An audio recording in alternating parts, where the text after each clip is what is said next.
League of Legends, The Lord of the Thousand Year War. This video is purely for entertainment and does not infringe on copyrights or laws. The rights to the novel and image belong to the original author. We do not claim ownership. Don't like waiting and want to listen to this fanfic in full now? Subscribe to our Patreon, where you'll find the best fanfics. Chapter 401 Bad Omen. More than a dozen experimental subjects imprisoned in cells made of astral magic materials were sleeping with their eyes closed.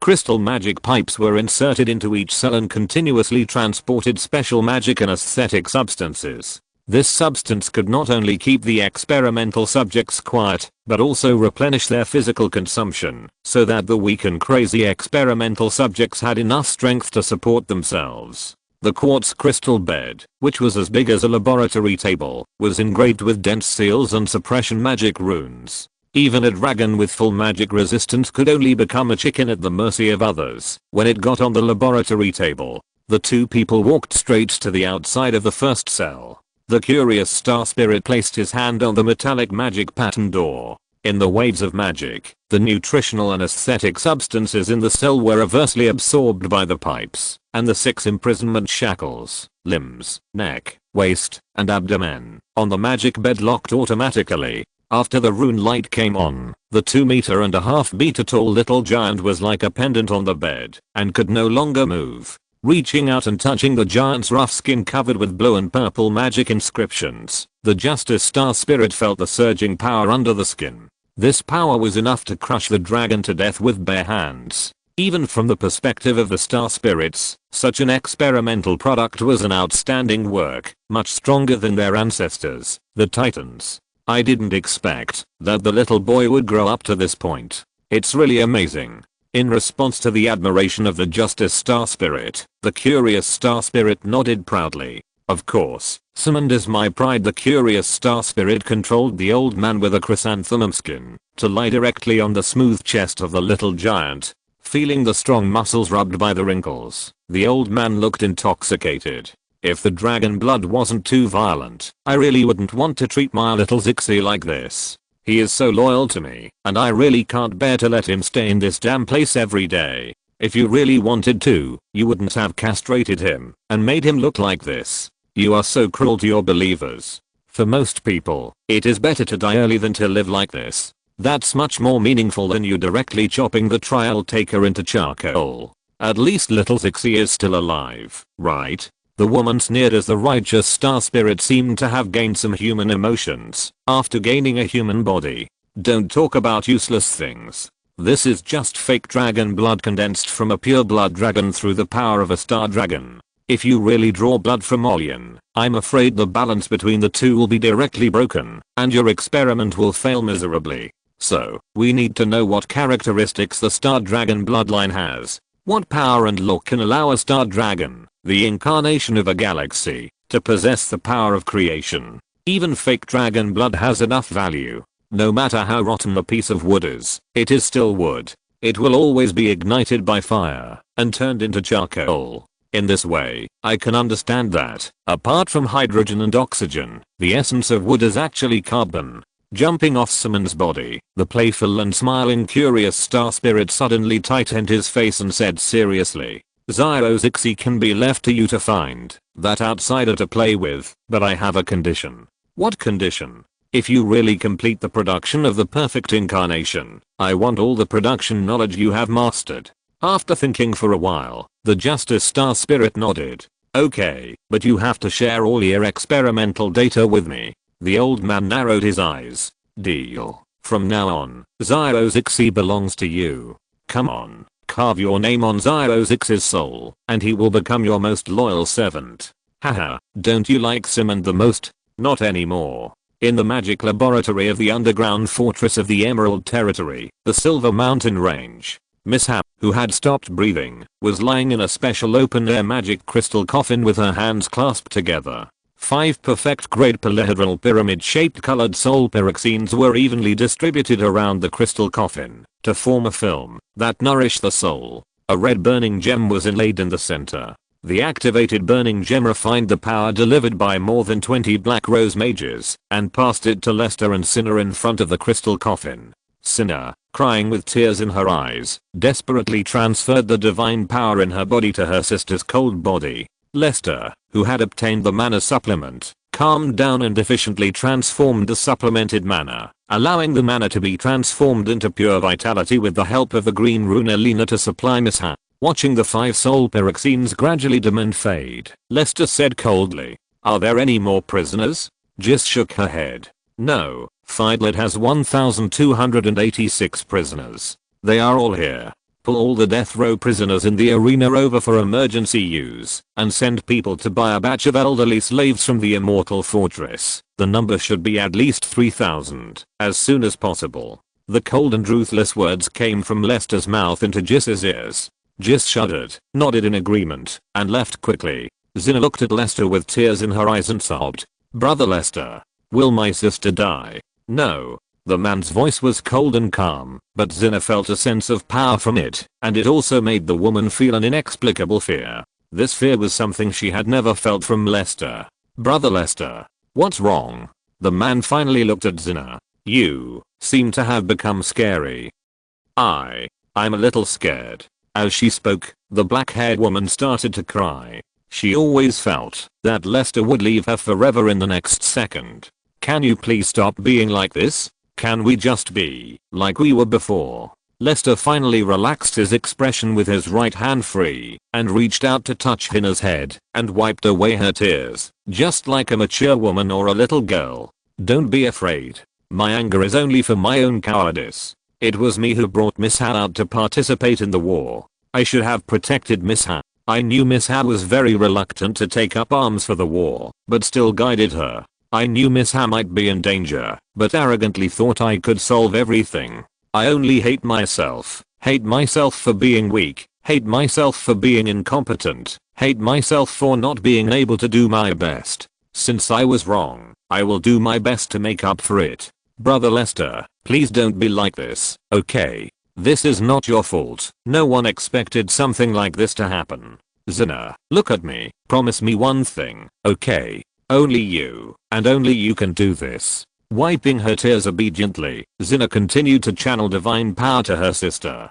The woman looked at the love of her life. In a trance, the man seemed to have really returned to more than 10 years ago. At that time, she and her sister were still young, and the man also pampered her and her sister with such a gentle expression, allowing her family to have enough food, wear beautiful clothes, and provide a sky for herself, her sister and her father. He used to stand behind his father, but unknowingly, he has become the man she cares about most. The dragon-blooded experimental subject Simond is a character customized by the book friend, Gods Will Cry. He is the second customized character in this book. He promised the readers, Gods Will Cry, when there were less than 100 copies. He finally appeared in chapter 401. It was not easy. Although I usually don't mention it, I always keep it in my heart, proud chest. In general, Simond is also a staged violent death, which is enough to make the protagonist drink a pot. I believe everyone can also feel that the plot has accelerated the pace. To be honest, in addition to Shurima and Bilgewater, I have already laid a lot of groundwork for the world of Runeterra. If I honestly write about how the Emerald Territory expands and fights with Naxos, there will definitely not be many people who will read it. It's too boring. No one will want to read this, am I right? So I have to get high, make things happen, and get the timeline into the big events as soon as possible, so that everyone can have enough motivation to follow up, right? I can also be said to have gained experience from struggling. Hey. Chapter 402 The Inheritance Under the Shine Silver Mountains. You all go out. After hesitating for a moment, the Black Rose Wizard left the laboratory and made room for the two. Lester, brother. Zinna, you should be able to see that brother has never aged. Everyone guessed that I would not age, but they did not know that I, who controlled the world rune, could not die. Now brother tells you that, if I'm gone one day, it must be that I'm lost outside and trying to find the direction of home. The Emerald Territory is my home. This is a secret that belongs to me alone. Now I share this secret with you. You must remember it well, be obedient at home, guard the Emerald Territory, and wait for me to come back. Is this true? Of course it is true, Zina. If that day really comes, you will wear a mask like GC, become the lord of the Emerald Territory and control everything. GC and the others are just mortals, and they will grow old in time, but you will not. Under the influence of the gods of the astral world, your life and Miss life, approaching eternity. You never understand why I insisted on asking Crystal to remove the portrait on the gold coin. This is my reason. In the absence of an heir to inherit the throne, I must make the mask a symbol of the authority of the Lord of the Emerald Territory. I want everyone to forget my face and remember the appearance of the mask. Whoever wears the mask must become the master of the Emerald Territory. So that's how it is. You have already made preparations for this. But I don't have the confidence to imitate you. Jis knows me best. She is your senior in the field of imitating me. You can ask her for advice. HMM. Lester smiled gently at Hina, who had a complicated expression, and stroked the woman's pink cheek, speaking softly. Remember, if you want to fully control the Emerald Territory, you must gain the loyalty of the Night's Edge and the Black Iron Guard, and you must hold the military power firmly in your hands. Margaret and Alice will fully support you. I have kept a token from Morris in the basement of my home. Unlock the magic seal, and there is a dark red ring in the box. That is exactly the same as this ring. I made that ring with mountain copper and some special materials. Through the rune enchantment I have mastered, that ring has become a unique magical equipment. It has the function of absorbing blood and releasing shields. Of course, the main function of the ring is to prove identity and gain power. Lester continued, clicking on the dark seal on his hand. After you get the ring, go directly to Morris. Morris will recognize you as the new master, and the Night's Edge will be loyal to you. If you master the Night's Edge, the dark side of the Emerald Territory will be under your control. You will also gain an unimaginable intelligence network, and your rule over the Emerald Territory will never be shaken again. I understand. I'll go find Uncle Morris. Lester shook his head and emphasized deliberately. The moment you put on the ring, Morris is no longer your Uncle Morris. Sinner, you must remember that you are his master, and you must always be clear about your identity. There can still be feelings between you and Morris, but such feelings must be able to be erased at any time without any psychological burden. If he has any second thoughts about you, you must kill him without hesitation. Of course, there is almost no possibility of this. Morris is my most satisfied and reassuring subordinate. Even so, I do not completely trust him, Sinner. Human nature is never worthy of complete trust, and it cannot withstand any test. Don't mix personal feelings with it, otherwise you will taste betrayal and failure, and the price will be difficult for both you and me to bear. What we have to do is not to completely trust our subordinates, but to try our best to do what we can, and avoid being betrayed by subordinates as much as possible within the scope of trust. Okay, I understand. I will control Morris. Seeing that Sinner listened to his words, Lester breathed a sigh of relief. He believed that his girl could do these things well, but after all, Sinner was facing these cold realities that were completely stripped of emotions for the first time. Whether she could agree with his point of view depended entirely on her personality. Fortunately, Zina did not disappoint him. After mastering the Emerald Territory, you must also understand who our enemies are. The astral spirits on Mount Targon who enslaved your mother and want to control you and your sister. The demons in the other world, Badlands, the fallen ascendants, Darkborn, the void, hidden in the dark side of the world who desires to destroy the world, and the Overlord, who is conquering the underworld are all enemies you need to be vigilant about. Black Rose is just our partner, not an ally that can be fully trusted, including Rose. I have put all this important information in the most secret and safe place. When you are in power, you can go to Morris, and he will take you to understand it all. Understand who your enemy is, and then work hard to develop and manage the land of Emerald Territory. The so-called development does not mean planting more food, building more buildings, or obtaining more land. These are meaningless to us. Let Naxos expand, and let the Immortal Fortress be on the cusp of the storm.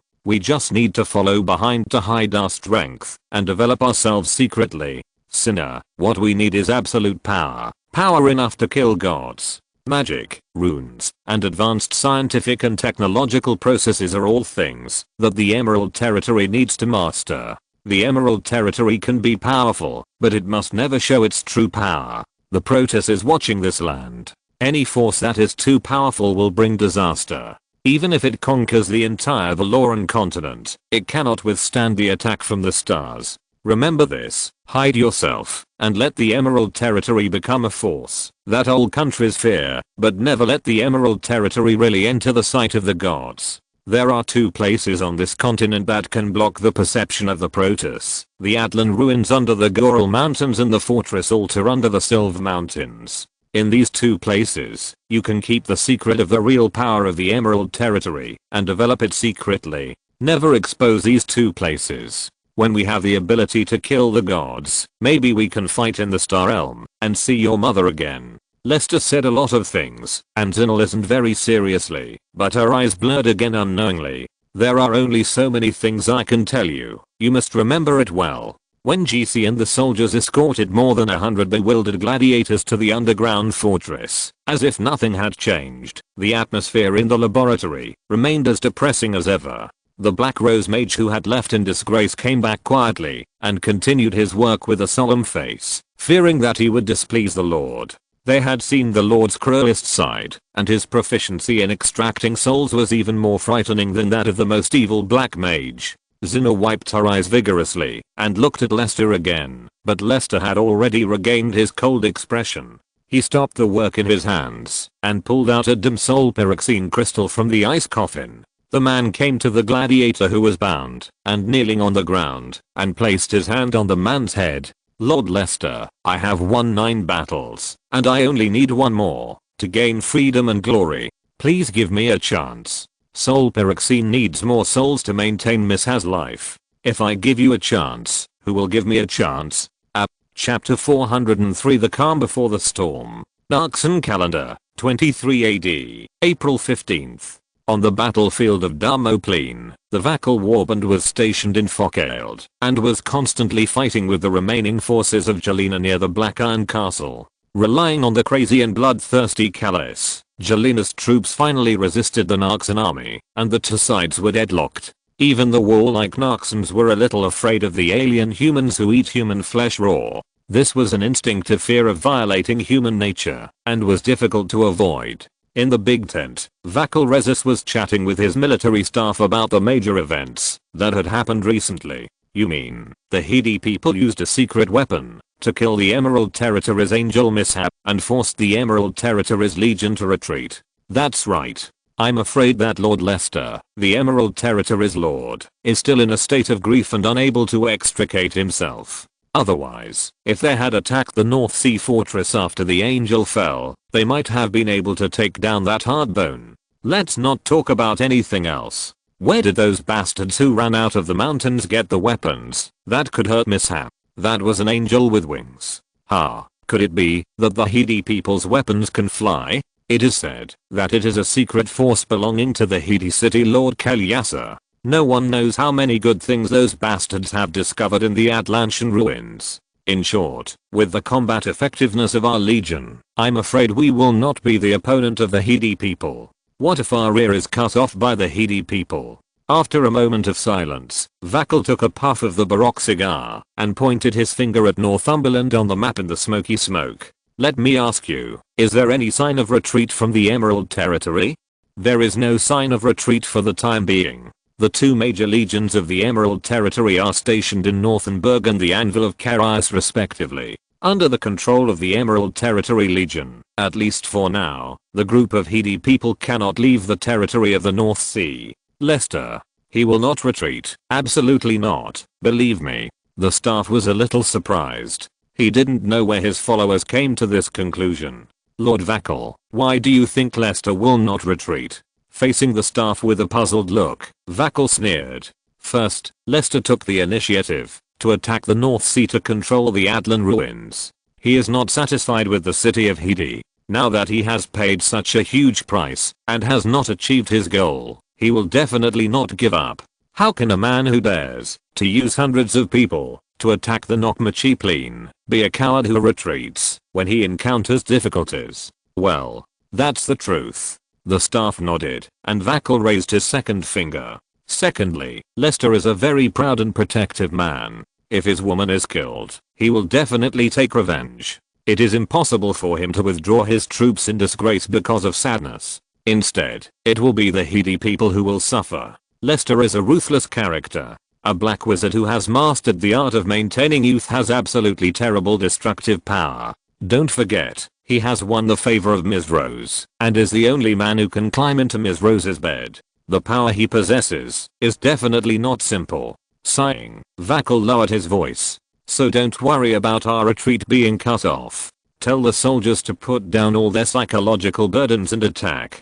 Black Iron Fort is the last battle to defeat Jelena. As long as we take down Black Iron Fort, Jelena will have to roll back to her ice field in disgrace. If she doesn't want to go back, tie her to the bed. Hey, don't look at me like that. I'm just using my fists to teach her how a woman should obey a man, not how to become a shitty queen. He's an old hand, and I'm afraid I can't control him, so I can only use my fists. And I heard that someone in the city of Nur, west of Black Iron Fort, has invented a new type of long-range weapon made of explosives. If that's true, we must find a way to get the new weapon. This war with Jelena has been going on for too long. Both the soldiers and the generals are tired and bored. But no matter how tired they are, this last battle is inevitable. Once Black Iron Fort is taken down, Naxos can rest for a long time to digest the results of the battle in Damo Plains. The big part will be the rewards for merits at that time. Even if we give the North Sea to the Emerald Territory, it will be enough for us. Damn, I've been a general for so long that I want to be a lord and take a bath with maids every day. Unlike Vakal, who was planning to retire and become a lord after the war, Margaret, with a gloomy face, sat alone in the hall and the anvil of Carius, thinking about the future. After this incident, she always had a bad premonition. She couldn't explain it after thinking seriously. She couldn't see how things would develop in the future. If Lester really... Dong Marigot, are you still going to fight? My axe has been thirsty for a long time. The door behind her was pushed open. Margaret didn't need to look back to know that it was the Yodel kid who was respectful to her for a few days and then returned to his original state. After only a week of rest, the warlike kid couldn't sit still again. This is the 4th time he has come to me in a week. Even the purest Roxy may not like fighting as much as this Yodel. Thinking this in her heart, Margaret said calmly, "Fight, but not now. Wait for Lester to come." Yeah. Cled recalled the scene when the angel was shot down and couldn't help but sigh. Miss Ham is dead. Lester must be very angry. Scare was so scared that he knocked me over. She just ran away before, but never hurt me. Of course, he is angrier than anyone else. That's true. In fact, it's not just scare. Although I don't want to admit it, Lester even scared me that day. Margaret, Lester actually loves you very much. I can see it. Otherwise he wouldn't be so angry. Margaret finally turned around and looked at Cled in confusion. Could it be that a Yodel can also see through the most complicated emotional disputes of human beings? The stinky furry kid who is warlike and full of foul language and always beeps and beatings for his head all day long also has a complicated emotional experience? Why do you say that? Cled sat down on the bench, legs apart, with the axe between his legs, and put down his hat. He looked so vicissitudes of life that Margaret's mouth curled up a little. In Bandle City, everyone knows that the Trashman likes Tristana, except for the Trashman and Tristana herself. They are two idiots. One picks up trash all day long and wants to beat everyone up, while the other patrols the Bandle City forest with a stern face every day, or trains other Yodel gunners with a tone and attitude that scares other Yodels to tears. Hey, they are all crazy people. The Trashman, I remember his name seems to be Rambo. Tristana is the Meglin gunner, right? Chapter 404 is his curse. Yes, I'm talking about the two of them. You have a good memory. You just told me 2 days ago. Seeing that the arrogant and always aggressive Margaret cast a speechless look at him, the complacent Cled shook his head and continued. In addition to the Bandle people, there are also some humans who strayed into Bandle City. I remember that it was a bright spring afternoon. The forest that Tristana was patrolling happened to have a spatial fluctuation. She was alert and caught a human who was cutting wood in the forest. She carefully questioned him for a long time and asked other people to confirm before letting him go. The human was a little resentful that a morning was wasted by Tristana. To be honest, if it were me, I would have kicked Tristana away a long time ago. Why are there so many trivial things to ask? Looking at Cled waving his little fist, Margaret held her forehead and felt that it was her biggest mistake for the furry child to have a love experience. Cled's character is harder than the magic steel axe in his hand. In this life, only Scare can stand him. Of course, he was the only one who could stand Scarl, who was always running away. The two were a match made in heaven. Cled was still telling the story happily, not knowing that Margaret was criticizing him. Then humans went to the market in the afternoon to sell firewood. You know, many Yodel people don't like to destroy nature, but they need firewood to live, so they like to use some natural fruits to exchange these materials with humans, which saves time and effort, and can also promote harmonious relations between Bandle City people and Bandle people. Coincidentally, he was also unlucky. He actually met the junk man, and his little complaint to the gunner captain happened to be heard by the junk man. It was so impressive. The junk man's face changed instantly. Cled suddenly widened his one eye, grinning and lowering his voice. What a mess. Anyway, you mean that when Lester is angry, he looks like a garbage man, a shorty? Margaret, who had been led astray, had also forgotten the real name of a certain garbage man, while Cled gave a thumbs up and grinned. Right. That's what I meant. You are indeed much smarter than Scare. You actually compared me to your stupid lizard? Margaret raised her eyebrows, but Cled smiled and didn't know that danger was coming. Yeah, you are indeed much smarter than Scare. Ouch. Ah. Hey. You cheated. Woohoo. After listening to the clanging of bells in the house for a while, the guards guarding the door put away their worried expressions and tightened their faces again. The door opened and the bruised child was thrown out. He rolled over 2 or 5 times and lay on the ground like a dead dog. Then a big axe spun and cut into the wooden floor. The axe handle was raised high and a tattered hat flew through the air and hung on it, swinging back and forth in a very funny way. Patting her hands, Margaret said lightly in the face of the guards' awed expressions, "Find a more comfortable coffin for Admiral Cled so that the child won't be pinched." Yes. Since leaving the Frostgard Fortress a few months ago, Church, Grace, and Catherine have traveled all the way south through the entire Freljord Icefield and finally arrived in the western part of the Dalmor Plain. They are exhausted. After resting in the city of Ner for a few days, they set out on their journey again. The 3 of them have repelled dozens of waves of attacking Callus. Thinking of the beastmen who used human bones and animal skulls as body decorations, did not conceal their evil desires, and slaughtered several villages in a bloody way, Grace's legs became weak. Every time she was stared at by the beastmen, she felt that every inch of her body was licked. In fact, she had urinated 3 times while standing. Because she needed to take a shower, she seriously slowed down the team's forward speed, which made her feel ashamed.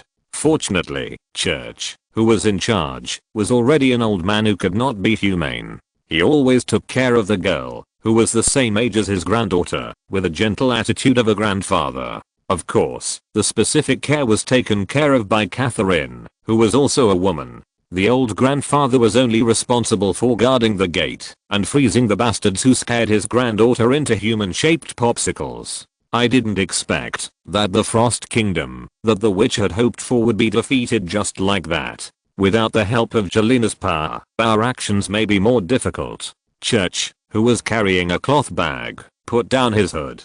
The old man squinted his eyes and looked at the end of the distant mountain. The Black Iron Castle was not far away on the other side of the mountain. The Callus people were not active nearby at all. This shows that the Callus people and the Black Iron Castle have a special deal that is unknown to the public.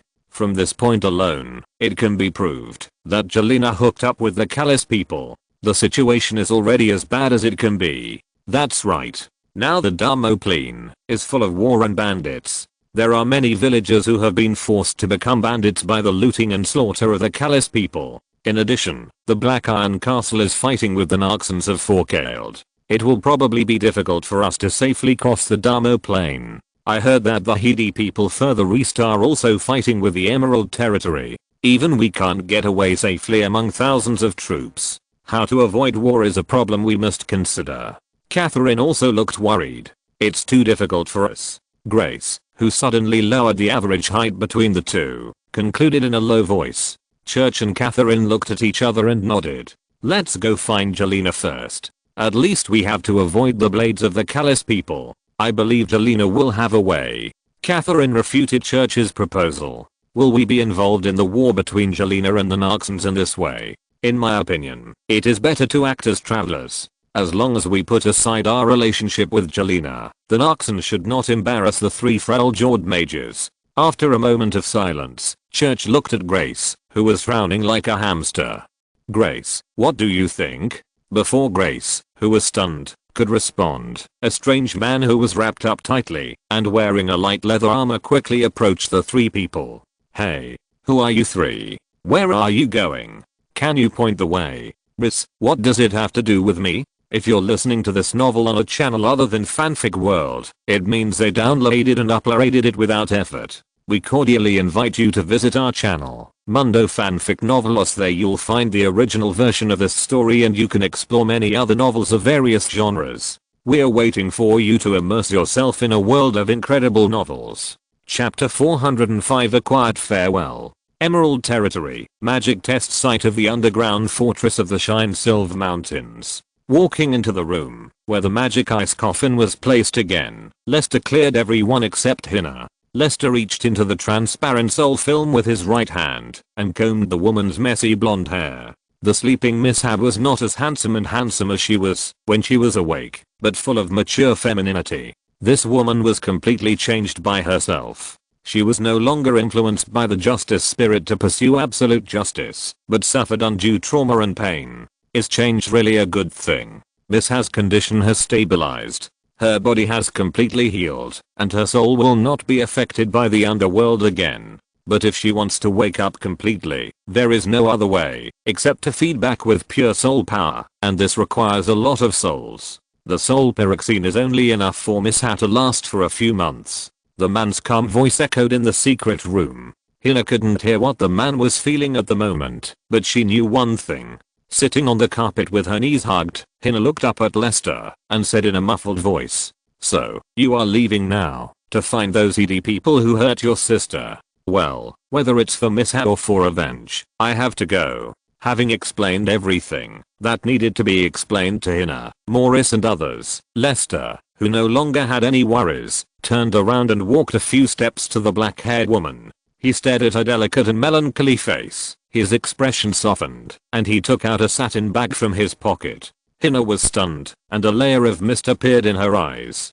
Pulling out the string that tied the bag, Lester squatted down and silently took out a few thumb-sized fresh pink berries from the bag. He took Hina's right hand, and Lester gently put the pink berries on it, and then put the bag on the blanket. He picked them by himself. I want to go back to 21 years ago, when I held little Hina in my left arm and little Mishap in my right arm, and the three of us played happily together in the yard in front of our house. The man took a last look with nostalgia, stood up, and turned to leave. Watching the man leave, the black-haired woman wiped her eyes, and put a small pink berry into her lips. She took a bite, and the juicy pink berry stimulated her taste buds, making Zina unable to see the world in front of her, let alone the disappearing back. That back was very lonely, and it seemed that it would never come back. Sister, the pink berry is so sweet. 1, 2, 3, 4 drops, 5 drops, 6 drops. She left 3 for her sister.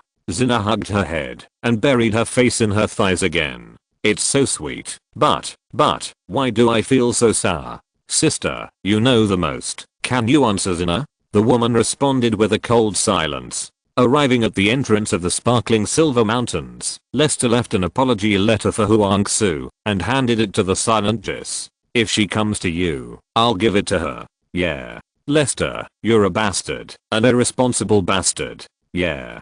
Go away, I don't want to see you again. The word stopped abruptly, but Lester hugged the tearful Jess. Sorry, I probably won't be able to sit in a rocking chair with you and Tally to watch the sunset. Letting go of the woman, Lester rode on the depressed Za and rushed into the sky.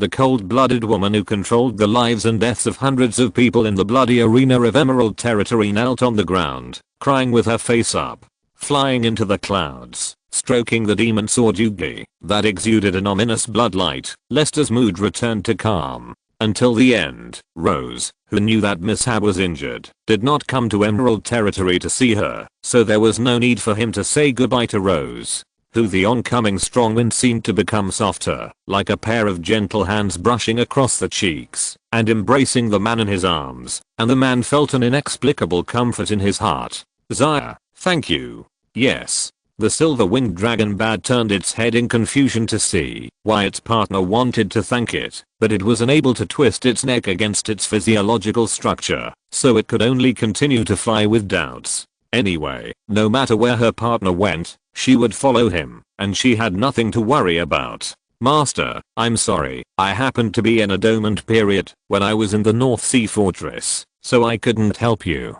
Evelyn transformed into a shadow cat and licked the back of Lester's hand, but Lester didn't say a word, as if he didn't hear it. Master, are you angry with me? Cat Evelyn shrank her head a little uneasily, but heard Lester whisper, Janna? Janalum? Is that you? Who the breeze blowing in the face was a little more intense, as if responding to the man's call, and the cyclone kept hovering around the man's face. It's really you. You don't even have enough power to maintain your incarnation. When I'm not here, is someone bullying you again? Forget it, you left me on your own. Why should I care so much? Anyway, you don't care. Who for some reason, Lester sensed the meaning of grievance from the sound of the wind and frowned. Lester recalled the battle in the Ionian Magic Garden, when he and Lingju went to the spiritual realm to deal with the nightmare. The blue bird was still there, but when he came out, the blue bird had disappeared, and his body was attacked by the nightmare. If it is said that Janna blocked the knife for him at that time and fell into a deep sleep because of the loss of too much power, it makes sense. In fact, he had thought about it a long time ago, but because of Xiao's departure, he became a little extreme and always had a little resentment towards Janna, who left quietly. Now it seems that this kind of self-sacrificing behavior is very similar to what this kind wind elf can do. Only such a silly god would do such a thankless and easily misunderstood thing. Thinking of this, Lester's knot loosened a little, and he also wanted to know what happened at that time. Could it be that you disappeared because you wanted to protect me? Hoo-hoo. The sense of grievance was even stronger. Lester didn't know why he could feel such emotions from the wind, but he knew that this was definitely not an illusion. Knowing why Janna left him when he needed her the most was the happiest thing for Lester in recent days. Sorry, Janna, I think I still owe you a thank you. Thank you for everything you have done for me.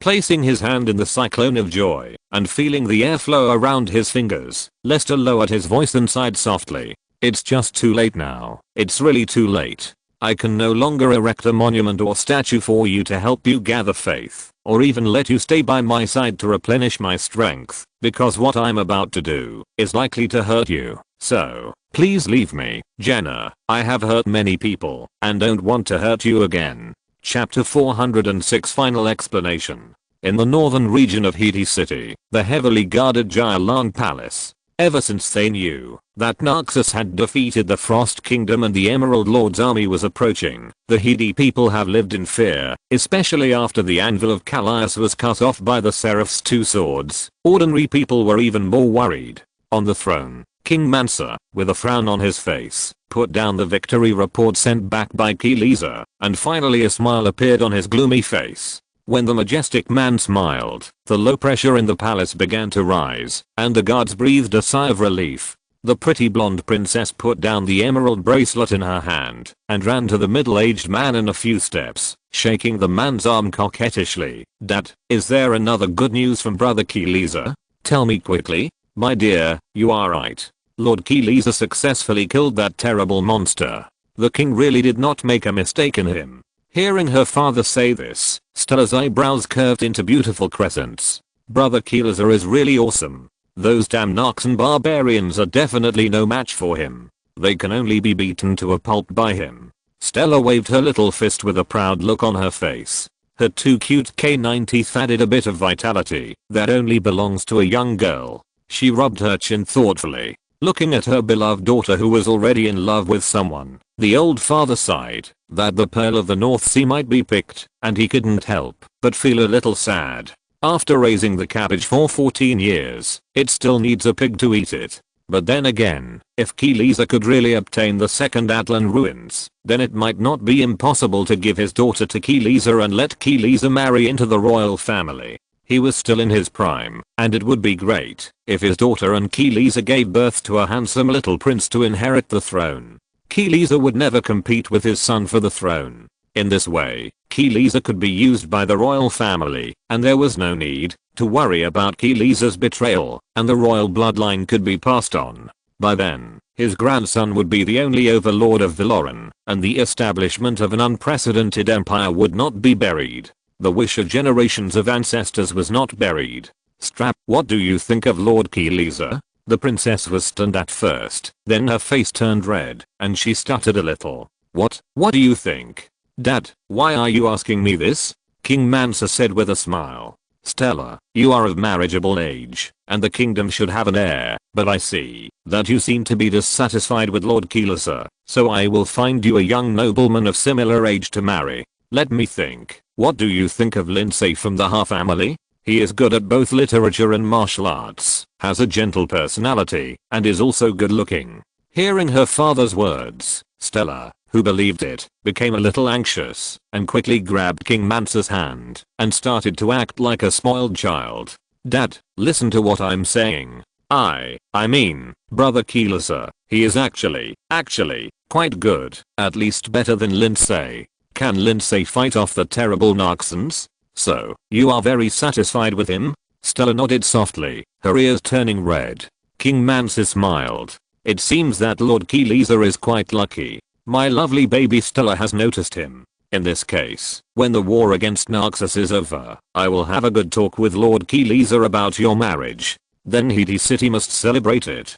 Dad, how can it be so fast? I'm leaving first. I like the bracelet you gave me. Watching his daughter running away like a frightened deer, King Mansa's face also showed a rare smile. No matter what time, innocence is the most beautiful quality, and Kielisa obviously has enough ability to protect Stella and the future of the kingdom for him. When his daughter left, King Mansa returned to his usual majestic state. The serious man said lightly, Lord Dalston, what is the current research on the Golem?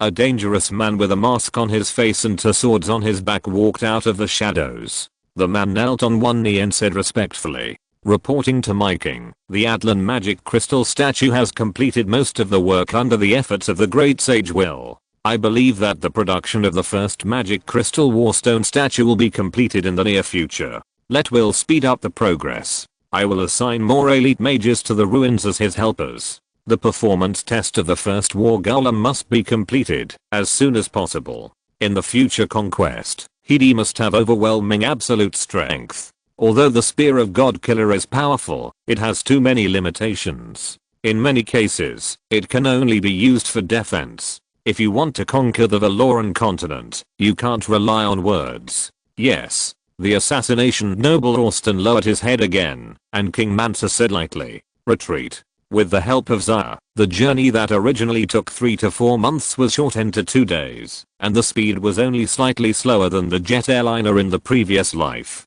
If Zaya didn't need time to eat and rest during the intense exercise, the time could be compressed to 1.5 days. When the silver-winged dragon bird landed on the Carrier Sandville, the worried Margaret was relieved. Lord Lester, do you need me to gather people to hold a military meeting? Lester shook his head and took out the wax secret letter that he had prepared to give to Margaret. No need for that.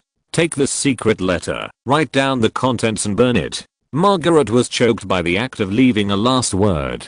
She didn't know what to say for a moment. She could only take the secret letter and nodded, waiting for Lester to tell her other things. Lester didn't mean to say any more nonsense, so he got straight to the point. Next, I will attack the North Sea Fortress and Hedi City in turn, defeat all the defenses of the Hedi people and harvest enough souls for Mishap. In order to avoid accidental injuries, you and Alice will lead the Legion to the North Sea Fortress to receive the legacy in a week. The same applies to Hedi City, especially the Atlantean ruins in Hedi City, which must be completely under control. When I attack the Hedi people, the masked mother of the underworld is likely to send masked spirits to deal with me. Margaret, remember, no matter what happens, whether I'm dead or alive, you must complete the task of occupying Hedi City and mastering the Atlantean ruins. This is related to the future development of the Emerald Territory for the next 100 years, and there is absolutely no room for error.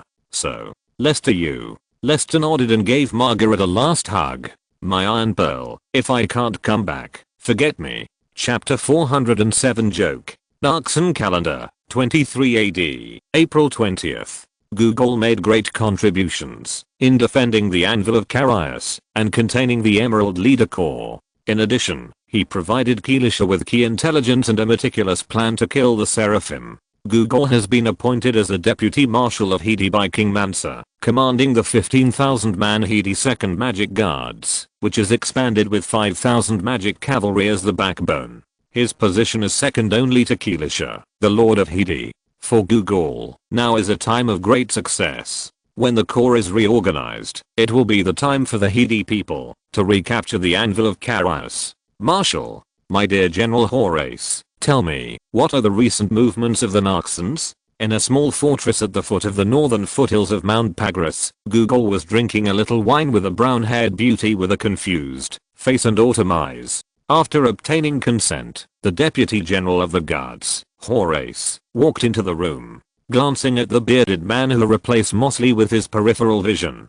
Guga smiled a little more. Mosley, who was handy to use, had disappeared in the Goral Mountains and his life or death was unknown. Guga chose to throw all the unimportant work to the new Deputy General Horace. After all, Horace had proved his ability in the battle with Alice's Legion in Northernburg. Now that he was in a state of truce, it was just right for Horace to be in charge of reconnaissance and defense, and he only had to check. How can fighting be as fun as beauties? Reporting to Lord Guga, I have placed enough secret sentries on the mountains, and there is no sign that the Emerald Territory has mobilized soldiers. Well done. Retreat. Continue to guard the northern foot of the Pagras Peak, and report to me immediately if there is any movement in the Emerald Territory. Guga waved his hand and once again focused his attention from the bearded man's face to the beautiful woman's graceful body. He lingered on the bumps and curves, wishing to put his eyes into them. But Horace hesitated for a moment and did not leave tactfully, which made Guga's eyes more gloomy. Horace, do you have anything else to say? In fact, the Emerald Territory has indeed made some moves. I think I must explain it to you. Marshal, go on. Sensing Guga's impatience, Horace said with a stiff face. Just now, I saw the silver-winged dragon bird that attacked the magic tower fly over the Pagras Peak. Its target was unknown and it soon lost its trace. I think we should inform Lord Kelazar. The dragon bird may be carrying Lester, the Lord of the Emerald Territory. This time he came. Guga sneered. Why did he come here? To seek revenge on Hedi alone. A man riding his flying beast to the North Sea Fortress can only become a target of the Spear of Godkiller. What use can it be? Use the old chemical bomb of the Emerald Territory to blow up a high tower. And Horace, do you think you can run faster on a horse than a winged beast? Or do you think you can stop an idiot who is determined to die with a carrier pigeon? By the time your message was passed to Lord Kelazar, Lester would have died in the North Sea Fortress. What's the need to send a message? What's more, as the Lord of the Emerald Territory, he went deep into enemy territory alone, fled in the previous battle, and chose to withdraw his troops at a critical place because of the death of a woman, instead of letting the Emerald Territory's legion rush in through the gap in the city wall. This has already explained a lot of things. Lester is a fool who can't fight, and is not to be feared at all. I really don't know who helped this fool Lester to establish such a powerful Emerald Territory. What we should be wary of are the generals of the Emerald Territory. Even a monster like Seraph will die under the attack of the Spear of God-killing, let alone a dragon tamed by humans. We don't need to worry about the safety of the North Sea Fortress. Only the Emerald Territory's legion can pose a threat to us. Do you understand? After being scolded by Guga, Horace's face turned red, but he didn't dare to say anything to refute, just nodded sullenly. If you understand, then leave. Horace, you should use your free time to think more about how to be a qualified general. The road to conquest in the future is still very long, and there are plenty of opportunities to fight. I believe you can become a famous general. I understand, Lord Guga. I'll take my leave. The heavy door closed. The insignificant people have left. Beauty. Now it's time for you and me. Hate you want to bully me again. Hey, the warm sunlight makes people drowsy. Cosmo, covering his mouth, stood on the half-repaired city wall, turned his back and secretly dozed off. Almost a month and a half had passed since the last Narxan army attacked the fortress. Cosmo had witnessed thousands of his comrades die under the sword of the gods, and had also witnessed the seraphs who were like gods being killed by the spears of light inspired by the spear of Godslayer. Cosmo's mood was like a roller coaster, up and down. He was grateful for surviving the terrible attack, but also worried about the power and military strength of the Emerald Territory, especially after he heard that the Emerald Territory had 2 angels. Even if the Emerald Territory withdrew its troops, Cosmo still felt a sense of panic, fearing that another angel would bring disaster to the fortress again the next day. The sleepless nights lasted for 2 weeks before it improved. It was not until the Spear of Godslayer accumulated energy for more than a month that Cosmo completely relaxed. Even if the second angel came, the fortress would have enough power to wipe out the other party. This was the fundamental reason for his peace of mind. But, Cosmo, I haven't seen you for a long time. You're dozing off again. Are you tired from fucking that old woman Judith yesterday? A frivolous voice came from behind him. Cosmo turned around and looked at the veteran named Weirly. The reason why he was called a veteran was that he could never see this person when Narxus attacked the city. After Narxus withdrew its troops, he jumped out and shouted the most, as if he had repelled the Narxans. Weirly also spoke to him in a familiar way. I just don't know how Weirly managed to escape from the battlefield without being punished. Go to hell with you. I'm a real man with a golden gun. Believe it or not, if I pee from here, I can cover one wall of the Immortal Bastion. Come on. Have you heard? 2 Narxan spies lurking in the city were caught. They seemed to be called Edwin and Ross. Lord Kalazar personally interrogated them and chopped off their heads. After embalming, they were hung on the city gate together with Lance's head, waiting for another Narxan angel to take the bait. Chapter 408 The Sorrow of the North Sea Fortress. I see hell. Having said that, will another Narxan angel really come? If not, are we going to be locked up in the fortress every day? We'll be bored to death. It's good to have something to eat. To reward us soldiers, Lord Keyleth deliberately purchased a large amount of supplies from nearby villages. I heard that there are beef jerky, cheese, cabbage, and bread, just so that we can eat better. There's salted fish, right? There must be salted fish, right? You're talking nonsense. Can the North Sea be called the North Sea without salted fish? My family has been making salted fish for generations. Salt-baked salted fish, spicy and sour salted fish, sugar-roasted salted fish. As long as it's salted fish lying flat, it will be made into a dish and put on the table. 3 more soldiers came over and talked nonsense, and the team leader just glanced at them and didn't do much to discipline them. After all, the pressure on the battlefield is very high, and it is not a good thing to relax inappropriately. Unlike Weirly, who was like a fish in water, Cosmo, who was surrounded by people, had a fake smile on his face, but he was a little irritated. He was not very social, and now he was looking around for an opportunity to leave the small group. He would rather hide in a corner and take a short break than talk some meaningless nonsense with others. As he spoke, the bright light seemed to dim a lot unconsciously. His eyes passed through the faces of Weirly and others, and Cosmo frowned and looked at the sky. He didn't know when a cold cloud had covered the scorching sun in the sky, adding a layer of disturbing haze to the earth. However, the weather in the North Sea was unpredictable, and Cosmo just felt a little strange, and didn't investigate too much. Until the first ice blue snowflake fell from the sky and fell on Cosmo's face in the cold wind. A chill that chilled his heart began to spread from the top of his head, and Cosmo finally realized that something was wrong. It's almost May, how can it snow? Cosmo's question finally stopped the conversation of the small group of 5 people. The ice crystals were getting bigger and bigger, and the temperature dropped sharply. The vision was enlarged. In the North Sea Fortress, more soldiers and residents looked up at the sky with doubts. The water blue ice flowers that filled the vision were like the northern winter wonderland that only appears in dreams. filling the air, giving the entire North Sea fortress a layer of romantic and pure melancholy temperament. Only some powerful elemental mages sensed the disturbing elemental power in the ice blue ice flowers. This violent elemental power is completely different from the mild magic element that humans can use. It has the properties of being uncontrollable, full of vitality, and absorbing and transforming ordinary element.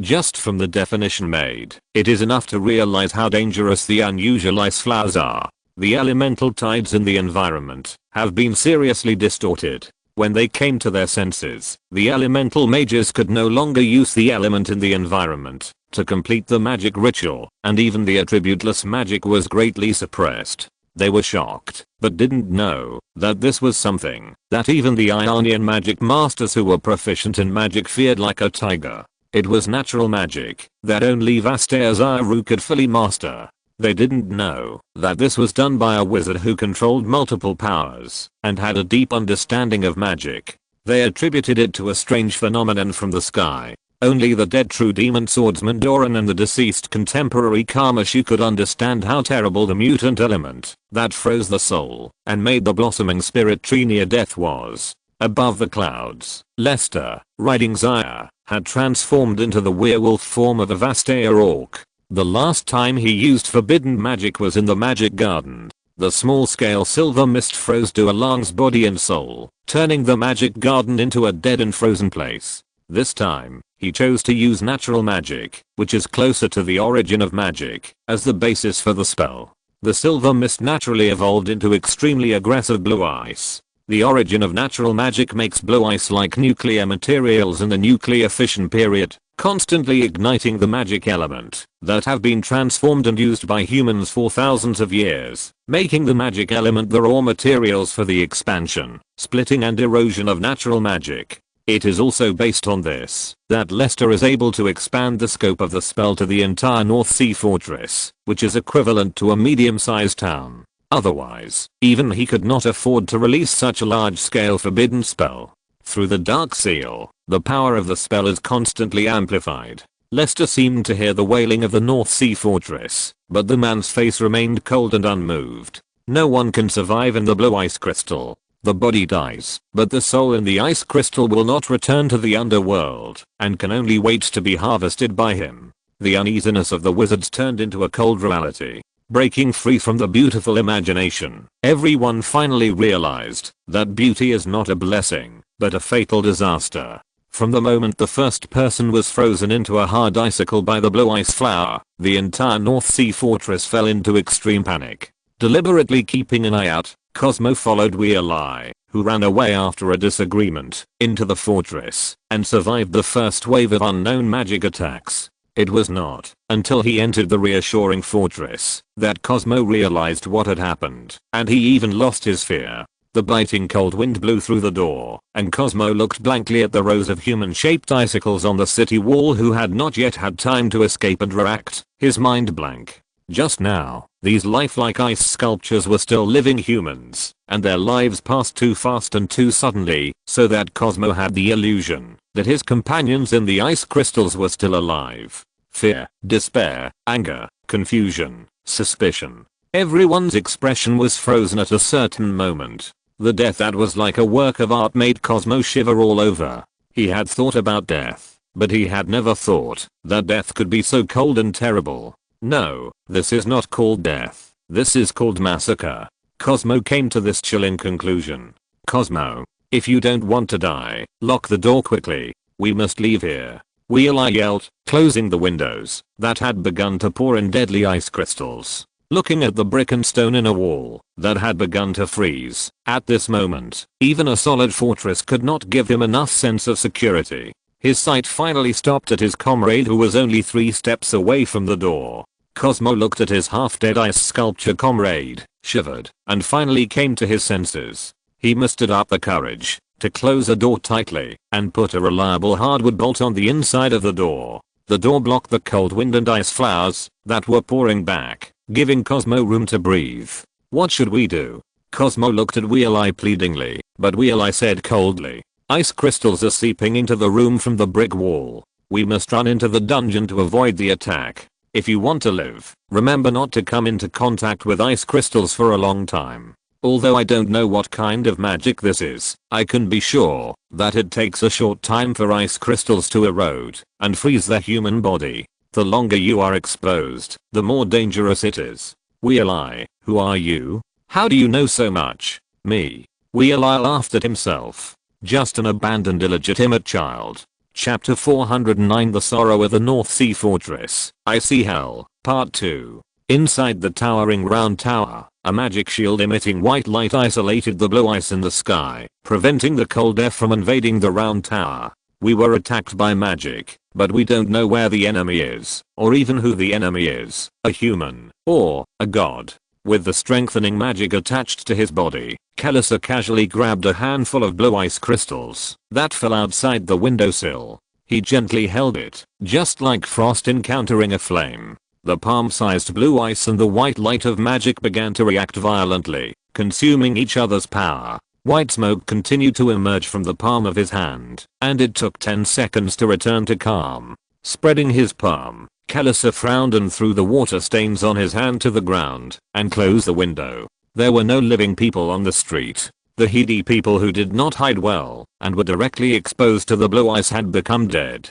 Kelleher understood that the attack on the North Sea Fortress was much more terrible than he had imagined. There were more than 100,000 people in the city, and it was good news if half of them survived the attack. For some reason, the first person he thought of was the Emerald Lord whom he had defeated.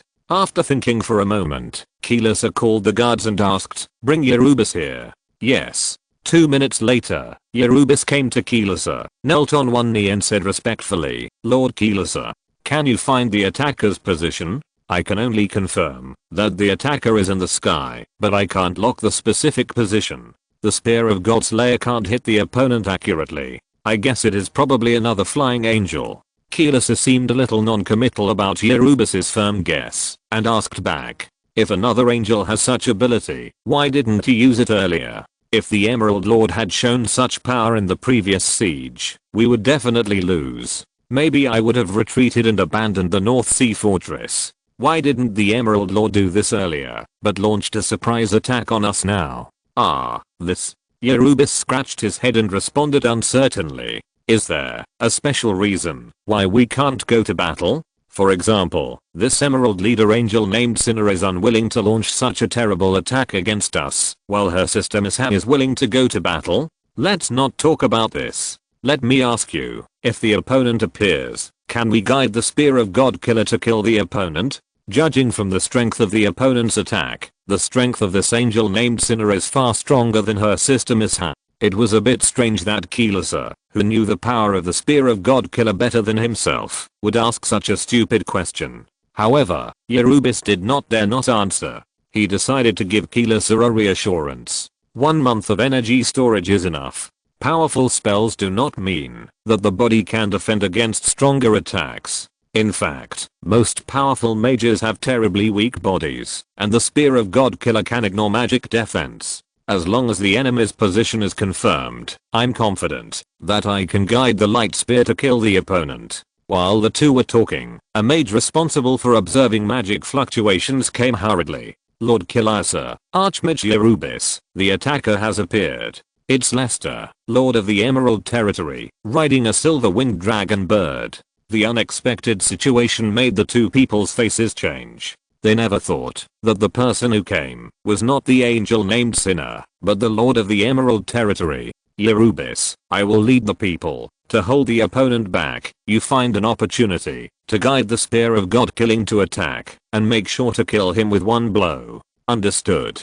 There are 13 circular stone towers in the entire North Sea Fortress. One has been blown up by the alchemical bomb. Among the remaining 12 circular stone towers of different specifications, only 3 have supported the protective magic shield to block the erosion of blue ice, and these 3 stone towers have successfully attracted Lester's attention. He decided to eliminate these extraordinary people one by one. Even if mortals escape the first wave of attacks, they will eventually die in the cold. It is wishful thinking to rely on the regulation of the natural environment to melt the blue ice on the ground. This is why the Legion led by Margaret cannot follow closely. Leaping down from the back of Shia's neck, She, a silver moon, who also had the form of vast air, would naturally not be eroded or attacked by natural magic. The tall figure in human form seemed to have noticed the complexity of her partner's heart and did not make any interfering movements. She had just followed silently behind her, walking with the man holding the magic knife in the forest of human-shaped ice sculptures, with a serious look on her face. The demon Evelyn, who received the man's order, turned into a shadow and disappeared. Walking in the ice hell filled with natural magic, Lester was not in a hurry to temper the soul pyroxene by killing and harvesting souls. Whether it was brutal or cold-blooded, he wanted to bring the most desperate fear to all the Heedy people. Before this, he thought he was here to avenge Mishap. Until this moment, looking at the same kind whose lives were ended by him, he finally realized that no matter how well he concealed himself, no matter how much he deceived himself, he was just a selfish egoist, a hypocritical and real bastard. He always did things for himself, and other reasons were just false righteousness. Even if he broke free from the shackles of the organization, he did not become a good person. The so-called cherishing of feelings is just a way of self-liberation. He is still the cold-blooded animal who does whatever it takes to achieve his goal, a bad seed who kills people like flies and regards life as worthless. Even without an organization, he will become an evil person who survives by hurting others in the dark world.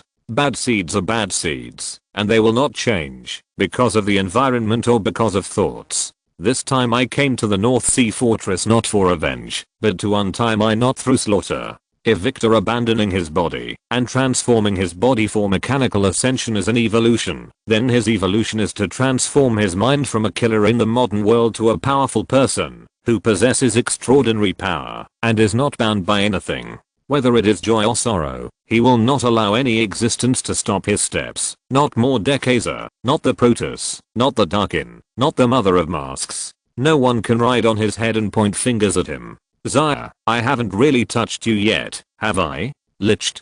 Someone once told me that I'm a very contradictory and hypocritical person.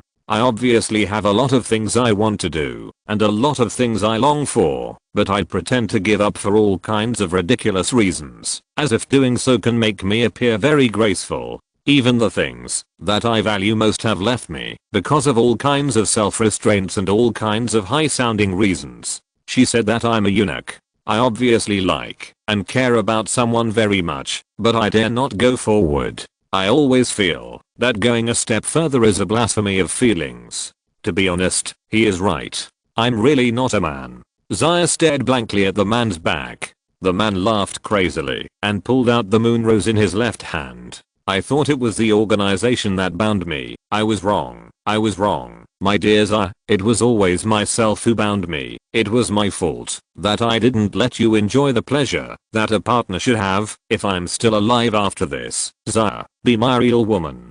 Her heart was pounding. The dragon girl stared at the man's back and clenched her fists. She didn't quite understand what kind of transformation her man had gone through, but she knew that she didn't hate this nervous feeling. Yeah. 4-1. Still 03 more. Chapter 410 The Sorrow of the North Sea Fortress. Icy Hell. Part 3. Lord Lester of Emerald Territory. You are so cruel. There are not only 30,000 soldiers in this fortress, but also hundreds of thousands of innocent civilians. Aren't you afraid that the gods will punish you with disasters? The old wizard who presided over the magic round tower knelt on the ground, scolding and cursing Lester at the top of his lungs like a cuckoo crying blood. Everywhere he looked were broken limbs and arms. There were originally hundreds of soldiers and civilians who took refuge in the round tower, but now they fell in a pool of blood. The bloody smell condensed into red mist, and the souls absorbed by the red runes screamed. Old man, stop quibbling. Filled with the power of the soul, Lester trembled unconsciously. This was a pleasure that was 10 times more addictive than cocaine. This is a war between Naxos and Heedy. There is no right or wrong in war, and there are no innocent people. You Heedus want to conquer the world, and we in Naxos have the same idea. On the battlefield, it's a life and death struggle. You deliberately killed my mishap, and now you think I'm cruel. When you Heedus went south to massacre the village, didn't you think you would be punished? How many ordinary people died in your hands? The old man was choked by the rebuttal. That's not as excessive as you are. There are only a few people in a border village of Naxos. How can it be compared with the North Sea Fortress? Holding the blood-soaked moon rose in one hand, the calm Lester glanced at the last living person indifferently. This double-standard old guy is still trying to excuse himself. Have you talked enough nonsense? If you have, it's time to get on the road. You demon. Devil. The gods will not let you go. Haha. The sound of the sharp blade piercing through the body interrupted the old man's accusation. Lester pulled out the moon rose and kicked the dead body away. The old man rolled over twice, his eyes wide open, and his soul was immediately extracted by Lester and stored in the red rune. This is the second round tower, which has been emptied. It was getting dark. The man searched expressionlessly and turned away after confirming that there were no fish that slipped through the net. The deadly blue ice flowers finally stopped falling from the deep blue sky. The survivors who hid in the building in time still dared not go out because the magic creations that had condensed into ice on the ground were still deadly. Many civilians who wanted to escape the fortress were frozen by the blue ice under their feet, turning into dead crafts like other ice sculptures. Despair enveloped everyone's heart. No one could escape such a natural disaster. They could only wait in place until the man-made disaster that brought the natural disaster came, like the god of death, taking lives and harvesting souls. The sky had completely darkened, and the entire fortress city had no vitality. They cried and gnashed their teeth in the howling cold wind. The prosperous North Sea Fortress became as desolate and cold as a dead city in one day. Walking in the silence, he arrived in front of the third stone tower. A dozen torches stubbornly entered the darkness, occupying their own place. Lester looked at the handsome man sitting on the stone steps in front of the stone tower. The man was wearing a luxurious silver fur coat, and his exposed chest was enough to make innocent girls blush. His red hair was as dazzling and wild as a flame. The man's figure was full of beauty and explosive power, and his face was as impressive as a knife and an axe. There are many handsome men and beautiful women in Runeland, but not many are so eye-catching. His sight shifted. On both sides of the man stood a dozen people holding torches, surrounding the red-haired man like guarding a king, with admiration in their expressions. Because of the red-haired man, these heedy people were not even afraid of him. There is only one person in the North Sea Fortress who has such authority and majesty, and that is the Lord of Heedy City, appointed by King Mansa himself, who controls the deadly force, Spear of Godkiller, and is also the culprit who killed Mishap. Lester shook off the moon rose that was emitting an ominous blood light in the dark, and put his sights back on the red-haired man, and continued to move forward without saying a word.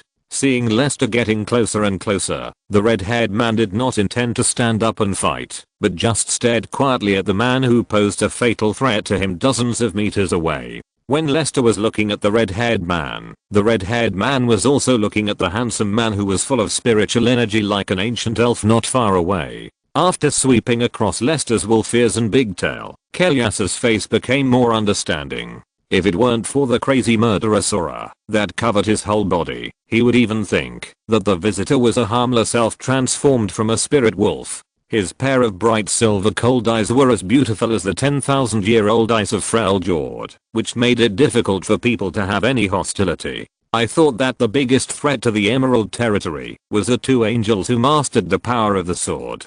For this reason, I spared no effort and exchanged the lives of thousands of people for the opportunity to kill the angels. I was wrong, very wrong. It turns out that Lord Lester is the most hidden strong man. I even wondered if the Spear of Godslayer flew towards you who flew here on the dragon bird, would we not have to pay such a heavy price? Compared with you, the seraphim who can cut through the city wall is not worth mentioning at all. When he came to a position 10 meters away, Lester stood still with his mouth curled up. So, Lord Keyleza also has regrets.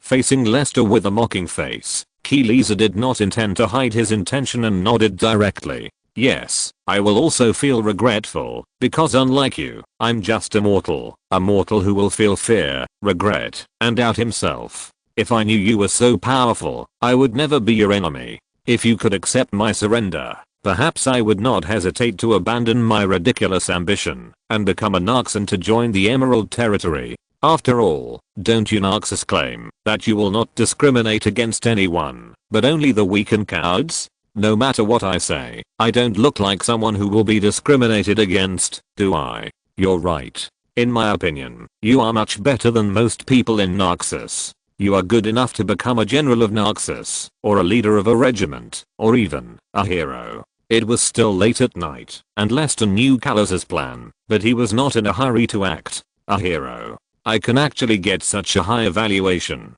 You are obviously an enemy, but I feel honored to be recognized by you. At this point, Callus aside, actually, I don't know if I'm a hero, but I know that I'm valuable enough. Otherwise King Mansa would not have used a city to win me over and let me work for him. Lester did not speak, but just watched Callus talk to himself quietly. When I didn't know your true strength, the worst happened. Even the entire Hedi couldn't deal with you. I have to say that this is too desperate. I don't even know if I can see the sun tomorrow. I always focus on fighting. I haven't even had a real relationship.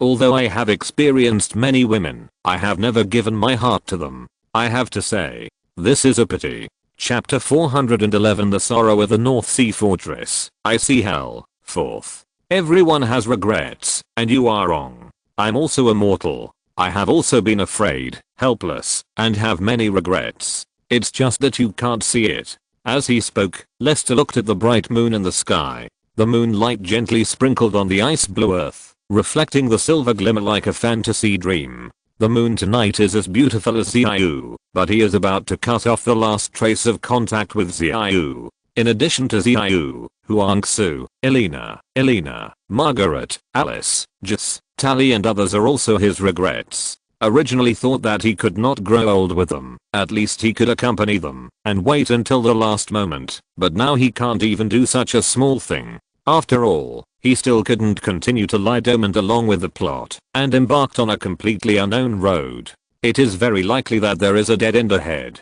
He is stepping into the bottomless abyss with a blank face. How much it costs to go against the god of death in Runeland, he has no idea. It must be a lie to say that he has no regrets at all, but he knows that he has no choice. Staring at the man in the moonlight, Kelleher understood that the man in front of him had no intention of dealing with or deceiving him. He was telling the truth. It seems that Lord Lester also has a complicated and tortuous life. It's a pity that there is no wine, otherwise I would like to have a few drinks with Lord Lester. Lester sighed and said lightly, under this sky full of stars, who is not a powerless mortal? We can't touch the stars, we can only look up and worship them, but the stars can send down the light of magic and control people's life and death at will. The stars are too far away, so far that we can't even have the heart to blaspheme. Looking at the bright starry sky beyond the bright moon with Lester, Kelleher didn't know what Lester meant, but he felt a sense of identity. Although they were enemies, he could always resonate with Lester. This feeling made Kelleher feel a little more regretful. Retracting his gaze from the beautiful crescent moon and the starry sky, Lester took the initiative to speak. Have you ever thought that the Hedi people's excavation of the Atlan ruins was not a coincidence, but a matter of destiny? Callias shook his head at Lester's veiled words. I don't know, and I haven't thought about this kind of thing, let alone what you mean by saying this. If our meeting at this moment is a certain inevitable result, and if the war between Hedi and Emerald Territory is the result of others' guidance, would you understand it a little bit?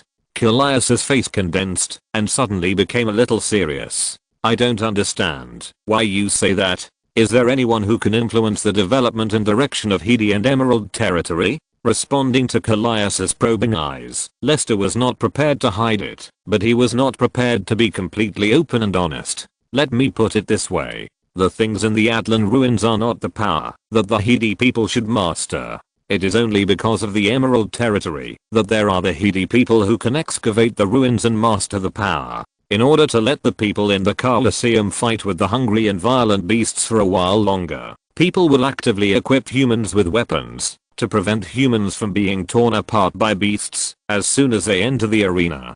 This will only make the high-ranking spectators dissatisfied. If the beast is an old leopard without teeth, will the Colosseum still equip the gladiators with weapons or protective gear?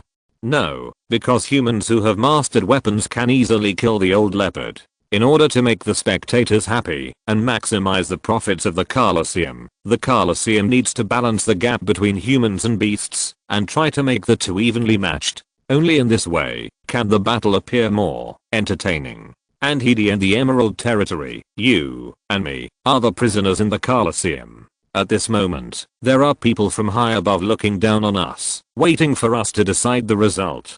Kelsa, you are really smart, but unfortunately things have come to this point today. None of us has the opportunity to retreat. We can only keep moving forward. Since it is irreversible, why are you telling me this? Kelsa stared at Lester closely, and Lester said calmly, because I think we get along very well. You shouldn't. Diane, clearly, I at least want you to understand that it is not because of us that we have come to this point today. We just can't help ourselves. The two fell silent at the same time.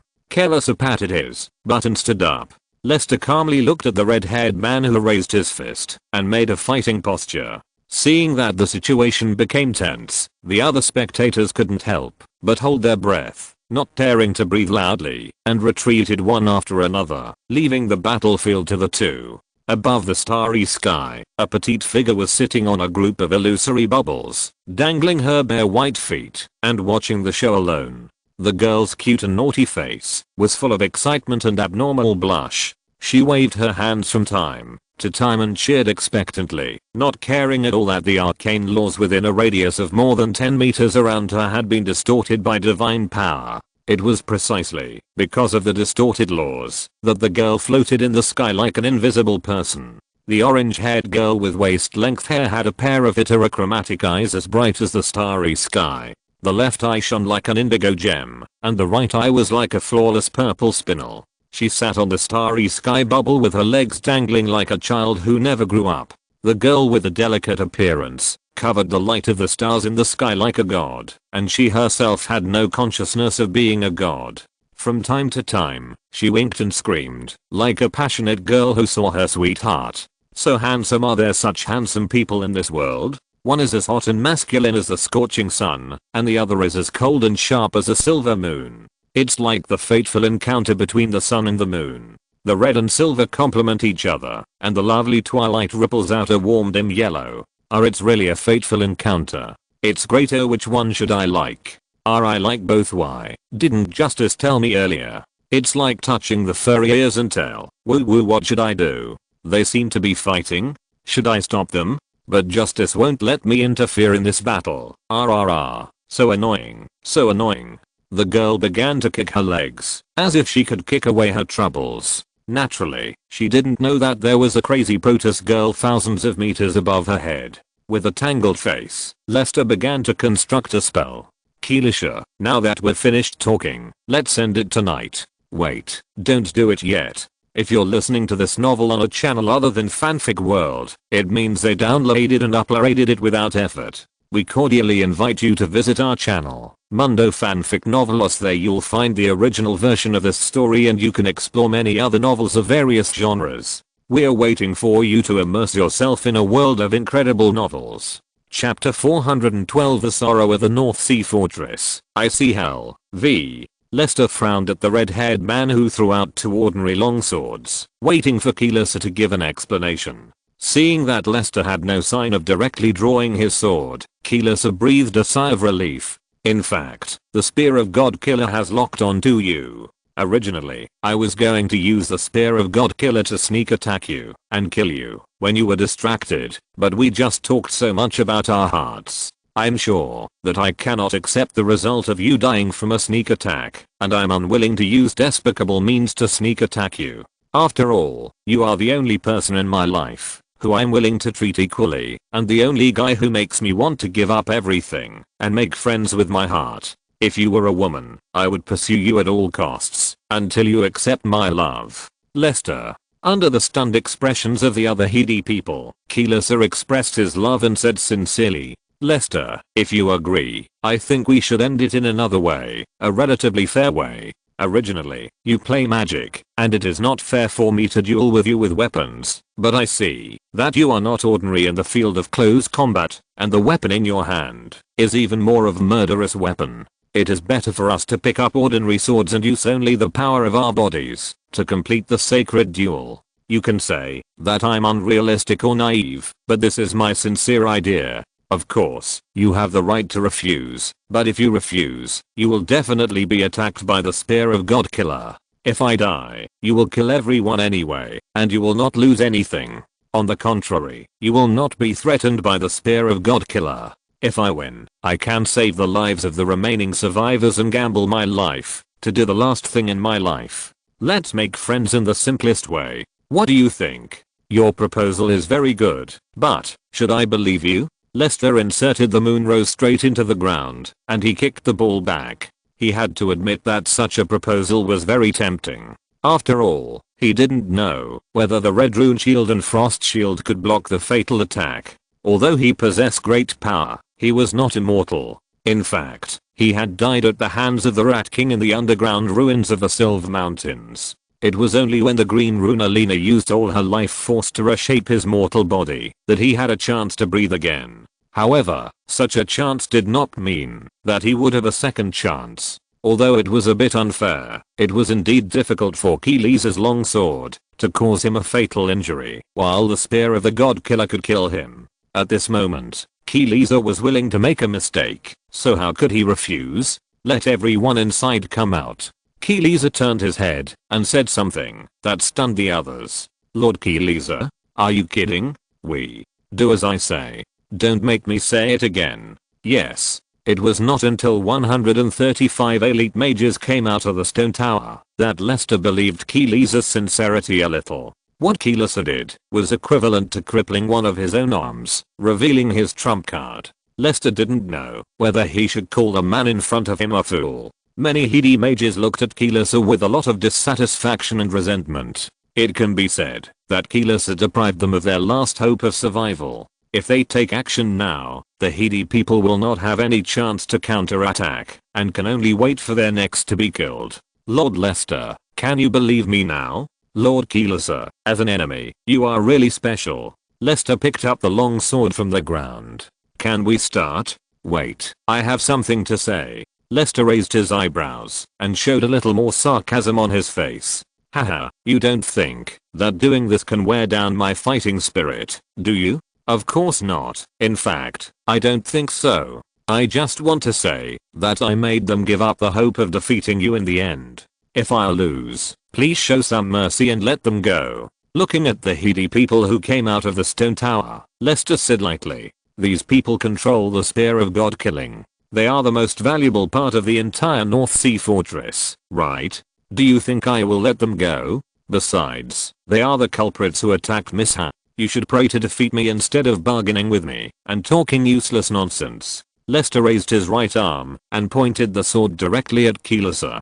Come on, let's end this in the simplest way. It took half a day for Cosmo to follow Weirly carefully. The two of them bypassed the exposed icy open space and successfully came to the dungeon. Assisting Weirly to pry open the thick stone slab of the third to last cell with a long sword, the two took down the torches in the dungeon and walked into the winding and dim cramped dungeon one by one along the hole in the dungeon. After walking for about an hour, some blue glowing mushrooms with tentacles appeared along the road. Various fungi growing in stacks can be seen everywhere, and the tangled old tree roots are deeply rooted in the rock wall. Having been on duty at the North Sea Fortress for many years, Cosmo had never heard of such a strange and mysterious underground space under the dungeon. At this moment, he was attracted by a dwarf mushroom. The cap of the mushroom was constantly flowing with red juice like blood. Cosmo even smelled a strange fragrance. Cosmo stretched out his right index finger. At a distance of 1 meter, the blood on the cap stood up crookedly like a dozen blood earthworms, bending over and shaking their heads towards the index finger 1 meter away, as if they wanted to contact Cosmo. If you don't want to die, I think you'd better stay away from that ghost thing. Hasn't anyone taught you not to touch unknown things? Hearing what Weirly said, Cosmo quickly retracted his right hand and stepped back 2 steps. The blood on the cap collapsed again and continued to flow on the cap. Every time it reached the edge, it could not roll down, but just kept wandering. What kind of plant is this? Is it dangerous? This fungus is called Scarlet Lord by some alchemists. It is an absolute parasitic killer plant, beautiful but deadly. If your skin really touches the parasites on the cap, those blood red parasites will instantly pierce your skin, first controlling your brain and body to make you start dancing. During the dance, the parasites will multiply wildly in your body until you stop dancing. and become a corpse. Your body will be covered with new mushrooms that break out of the skin. Believe me, you don't want to be like that. Chapter 413 The Sorrow of the North Sea Fortress. I See Hell. 6th. The more Cosmo listened, the paler his face became. He couldn't imagine how painful and desperate it would be if his body was full of such strange mushrooms. I almost died.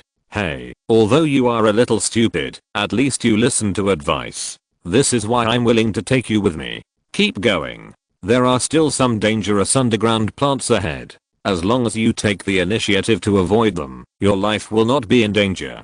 Follow this underground secret passage and you can leave the North Sea Fortress. First, find a way to go to Hades City and tell my dead father what happened in the North Sea Fortress. Although I'm not welcome, King Mansa still left me some property. I can't stay in the North Sea anymore. I decided to go south. Patting Cosmo's shoulder, Weirlie walked into the depths. After taking 2 deep breaths, Cosmo hurried to follow. The two of them didn't know that in the shadows a few hundred meters away, a shadow was quickly moving towards the two of them like a swimming fish. What is this? This is spiderweb greyleaf, which is similar in shape to a spiderweb and has a centrally symmetrical structure. Its color is grayish white, and the leaves are highly sticky and highly toxic. If you stick it to your skin, you'll have to be skinned to survive. What is that? It looks evil.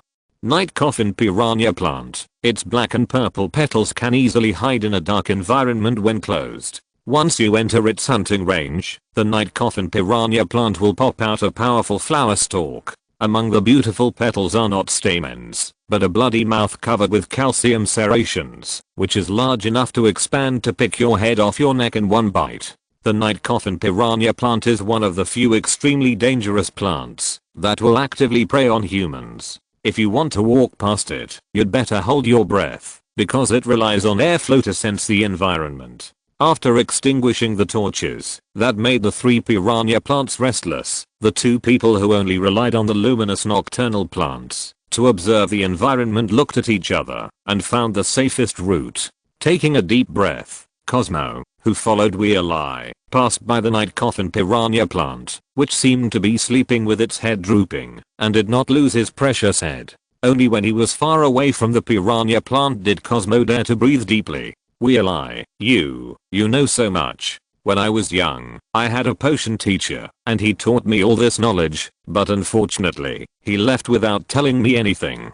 Weirlie relit the torch with flint inside. My teacher was an absolute master of potions and botany, who could make dozens of incredible alchemical potions, but unfortunately he left without saying goodbye one day, and no one knows where he went. Oh, let's not talk about him. Looking at the black and purple piranha plant behind him, that raised its head due to the airflow with fear, Cosmo whispered, I always feel that the plants here don't grow normally. These things are too strange, aren't they? Who knows? The world is so big, there will always be some strange things. The two continued on their way until a twisted figure appeared in the shadows ahead.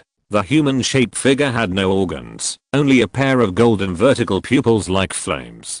It was Evelyn who was searching for the fish that escaped the net and hunting souls. What are you? Why are you blocking our way? Weirlie drew out his standard long sword from his waist and looked at the uninvited guest who blocked the road with vigilance. It doesn't matter who I am. What's important is that only one of you can survive while speaking. Evelyn waved her tentacle-like arms, leaving a 5 cm long knife mark on the hard rock wall at a speed that was invisible to the naked eye. Until Evelyn stopped attacking and resumed the harmless tentacle posture, the two were not sure how the black shadow monster in front of them launched such a terrible attack. Such an attack on the human body would probably directly split the person in two. Let's go together. I'll attract his attention, and you release magic to attack him.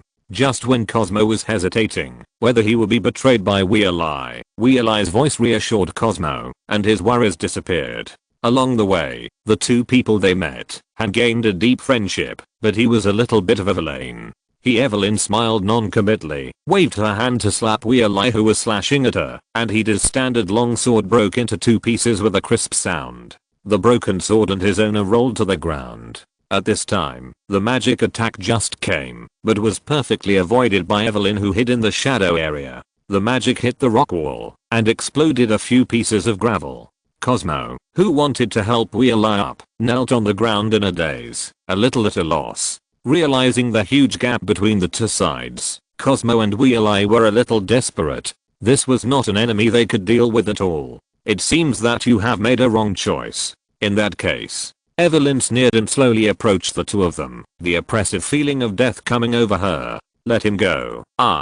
Puff. Cosmo was interrupted by a sudden attack. Before he could finish his words, the man looked at the dagger that had been inserted into his lower abdomen and looked at Wheel-Eye, who was stunned on the spot with sadness in his eyes. He knew that only Wheel-Eye could walk this road safely, so he was willing to give up the hope of life and leave the last dawn to Wheel-Eye, who had helped him all the way. This was what he was willing to do, but he didn't expect that the response to him was a dagger of betrayal. Until this moment, Wheel-Eye seemed to realize something, looking at his bloody hands at a loss, trying clumsily to cover the wound pierced by the dagger.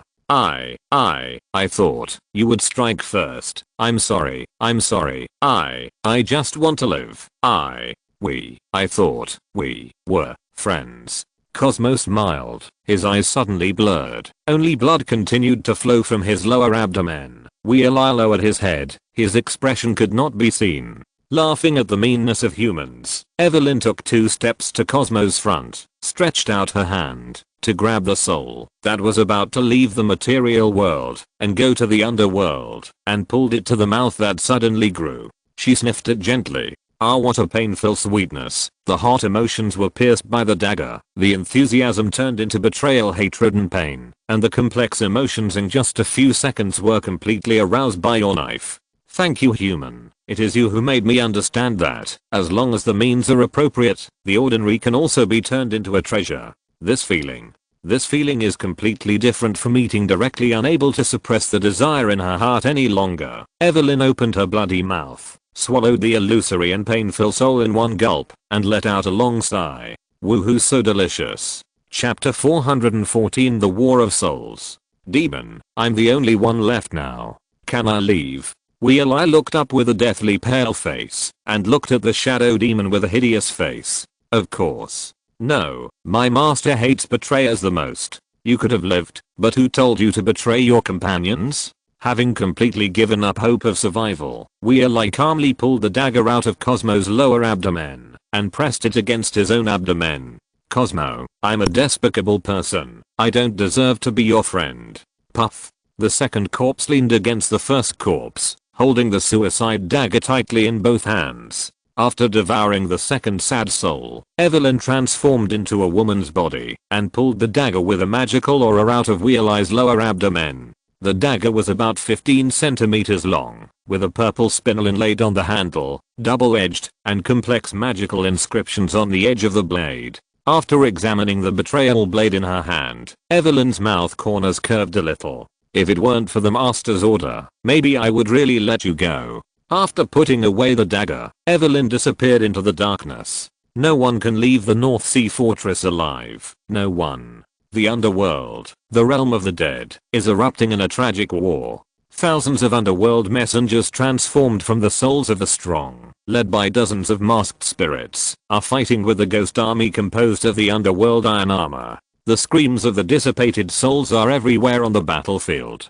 The underworld messengers are wearing the dark blue ghost cloak and the ghost mask made by the mother of masks. Under the protection of the ghost equipment, the soul can avoid being eroded by the underworld energy, allowing the soul to be in a stable state for a long time. Each underworld messenger uses the soul weapon that he is most familiar with in his life. The soul weapon is made by the masked spirit Yuling himself, which can cause serious damage to the soul. On the other hand, the Ghost Corps, which was responsible for fighting the Netherworld for the Dark Lord, was equipped with black magic equipment made by Lord Modkaiser. In line with Modkaiser's usual style, each piece of equipment, which looked like a torture device, exuded a bloody and brutal aura. It was forged with soul sand as a core, and forged into soul balls with black magic and soul. The soul balls would transform into the most suitable killing tools in the hands of each ghost warrior, which was also an important reason why the Ghost Corps could fight on equal terms with the Underworld Messenger. For the Dark Lord. For Modkaiser. For the glory of the skeleton. Kill all these cowards. Roar, roar, roar. The hoarse Lachin language echoed on the withered battlefield, making the ghost corps even crazier. Note, Lachin language, derived from the prophetic Ochan language of the underworld, was created by Mordekaiser and his black wizards, and is mainly used for communication between the ghost army. The ghost knight Arnold, who had been promoted to the centurion, rode his ghost horse and rushed forward, killing several powerful underworld messengers with the cross spear in his hand. Soon Arnold was targeted by the masked spirit, and two sharp arrows flashing with a faint white light flew from his side. Arnold hid under the belly of the horse and let the arrows hit nothing. The wolf spirit that was biting the ghost soldier looked at the sheep spirit not far away with some concern. He wanted to say something, but didn't know what to say, so he could only vent his anger on the enemy in front of him. Miraclaw, what are you doing? This is on the battlefield. Do you really think you are immortal? The frog spirit wearing a frog mask pulled out the double-edged scimitar in his staff from the dissipated ghost soldier's armor, and loudly reminded the sheep spirit who was a little absent-minded and the wolf spirit who broke into the enemy camp. Struggling out of his irritability, Yang Ling silently shot two arrows at the difficult ghost knight centurion again, but they were directly blocked by the ghost legion sword and shield soldiers. Wearing an eagle mask, and with a body shaped like a vulture, the void evil owl floated above the battlefield, fixed his cold eyes on Yang Ling, and his evil purple eyes flickered. Located in the center of the Nether Legion, Sebastian, wearing heavy black iron plate armor, and holding a heavy sword, seized the floor of the underworld messenger, and issued an order to attack the right army. After receiving the order from the general of the Nether Legion, the last elite Nether Knight appeared in the grey fog. As another fresh force of the Nether Legion cavalry broke into the battlefield from the flank, the already shaky battle formation was instantly broken down. Without the deadly soul-stealing arrows, the Nether Legion's killing of the underworld messenger increased sharply. The sudden pressure forced Yang Ling to cheer up, but it was a pity that cheering up at this time could not save the defeat. When the battle was about to go to an irreversible defeat, the evil owl in the sky finally moved. Silence, extinction. Like the whisper of the god of death, the souls on every battlefield heard the call of death. The light blue figure disappeared in the sky at a speed that was difficult to see with the naked eye, and appeared beside each soldier of the Underworld Legion. A second later, it returned to its original position again, and the purple red eyes under them asked him a lot. Click, click. The sound of armor and weapons colliding one after another sounded dense and numbing. Like building blocks, more than 5,000 soldiers of the Underworld Legion were left with only the fallen armor and weapons, and their souls were nowhere to be found. Except for the remaining dozen centurions equipped with higher level soul equipment, all the ghost warriors died instantly. Arnold, with a trembling soul, was surrounded by the messengers of the underworld alone. He suppressed the fear from the depths of his soul. The centurion with the dead horse ran desperately towards Sebastian's position. Under the remaining pressure of the evil owl, the messenger of the underworld was unable to move. He could only watch more than a dozen strong men of the Netherworld Legion withdraw to the main camp. However, the masked spirits with quick action stopped 7 or 8 slow-running ghost generals in time and forcibly killed Mordekaiser's servants, but they did not intend to continue chasing. There was only one Sebastian in the main camp of the Netherworld Legion. It was not without reason. Whoever went would die when the evil owl had already taken action. Everyone, this gives me a headache. How should I explain to the master? Taking off the heavy cross-faced helmet and tying his long silver white hair into a high ponytail, Sebastian did not care that his soldiers were all killed. Instead, there was a polite smile on his pale and handsome face. Although the evil owl is powerful, it will be weak for a while after attacking. This is a good time to ambush and kill the masked spirit. Using 5,000 ordinary souls to exchange for the life of the masked spirit is a very cost-effective deal. The Netherworld army that has obtained the soul can easily expand, but it is difficult to make up for the loss of a masked spirit. To this day, the Mother of Masks can only make some small masks for ordinary souls to use, and can no longer make powerful masked spirits. The man gracefully performed an ancient noble salute to the evil owl in the sky, and then looked at Kanju with deep meaning, and waved to the elite subordinates waiting for orders around him. Retreat. Watching Sebastian and the cats and kittens leave calmly, the evil owl in the sky once again looked at the depressed lamb spirit indifferently and disappeared in an instant. Finally, the previous update rhythm has been restored, CAC, and I still owe you 3 more updates. Thank you to the Reader Forever Time for voting for 8 monthly tickets. I'm numb. I'm a little ashamed that someone can support my poor update. Chapter 415, An Unexpected Incident. In the reincarnation realm of the Masked Mother, the depressed sheep spirit and the restless wolf spirit stood at the feet of the Masked Mother. The sheep and the wolf together were not as high as the Masked Mother's toes. Miraclaw, you disappoint me. After throwing more than a dozen completely purified souls into the material realm, the Masked Mother, who was in the long river of souls, stopped her work and looked down at her daughter. A most human creation, a miracle with 2 sides. He used her like the humanity he saw in Miraclaw, but now he is not sure whether this humanity is good or bad for the messenger of the underworld in the masked spirit. Lester broke the contract with us. It is not your fault. But you brought the enemy's fault to yourself, which seriously affected the stability of the underworld. The wolf spirit had never heard the Masked Mother say such heavy words. He had a bad premonition in his heart and took the initiative to admit his fault with his tail between his legs. Mother, Yang and I are not depressed because of the traitor Lester, but because, Yang, can you explain to me? Encouraged by the wolf spirit, Yang Ling finally raised his head and looked at the majestic eyes of the Masked Mother. Mother, please allow me to personally wipe out the shame that Lester brought to me. No need, you go and kill 10,000 nether servants, and before that, you are not allowed to go anywhere. Looking at her own creation, how could the Masked Mother not know what her daughter was thinking? Disappointed, the Masked Mother retracted her gaze and started her work again. Lester will be dealt with by the evil owl himself. Retreat.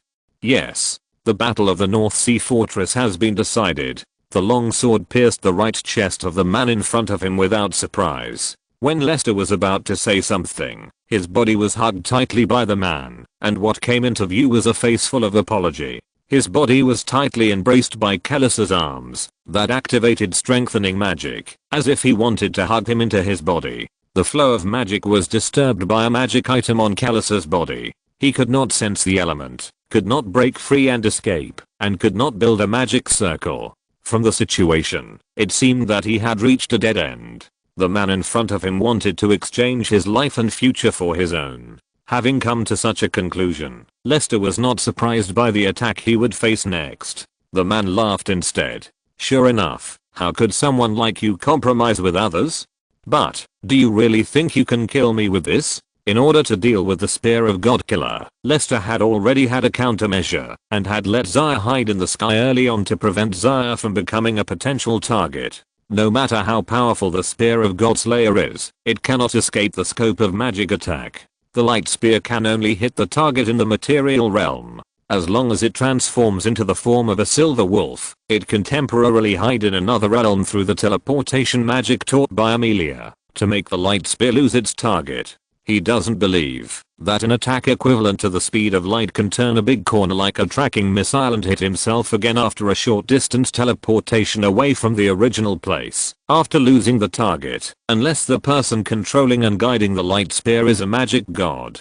However, if it is a magic god, it will not wait until Missa has accumulated most of her power and cannot move before launching an attack. In other words, the light spear can only hit fixed targets, which is why Keylessa wants to imprison himself. Lester knows that the Spear of Godslayer can only kill one person, that is Keylessa. Lester wants to let the clever Keylessa feel the pain that Missa has suffered. Of course, Keylessa is likely to die directly. How do you know if it works if you don't try? If you lose, the worst that can happen is that you lose your life. If you win, you can take me with you. I'll win big. With blood, foam already spitting out of his mouth, Keylessa smiled brightly and proudly. Lester, you are very strong, but I beat you, which means I'm stronger. In Lester's sight, as if afraid that others would not see, a middle-aged wizard waving a staff suddenly appeared on the edge of the tower. The wizard had a proud and vicious smile and kept waving the staff in his hand.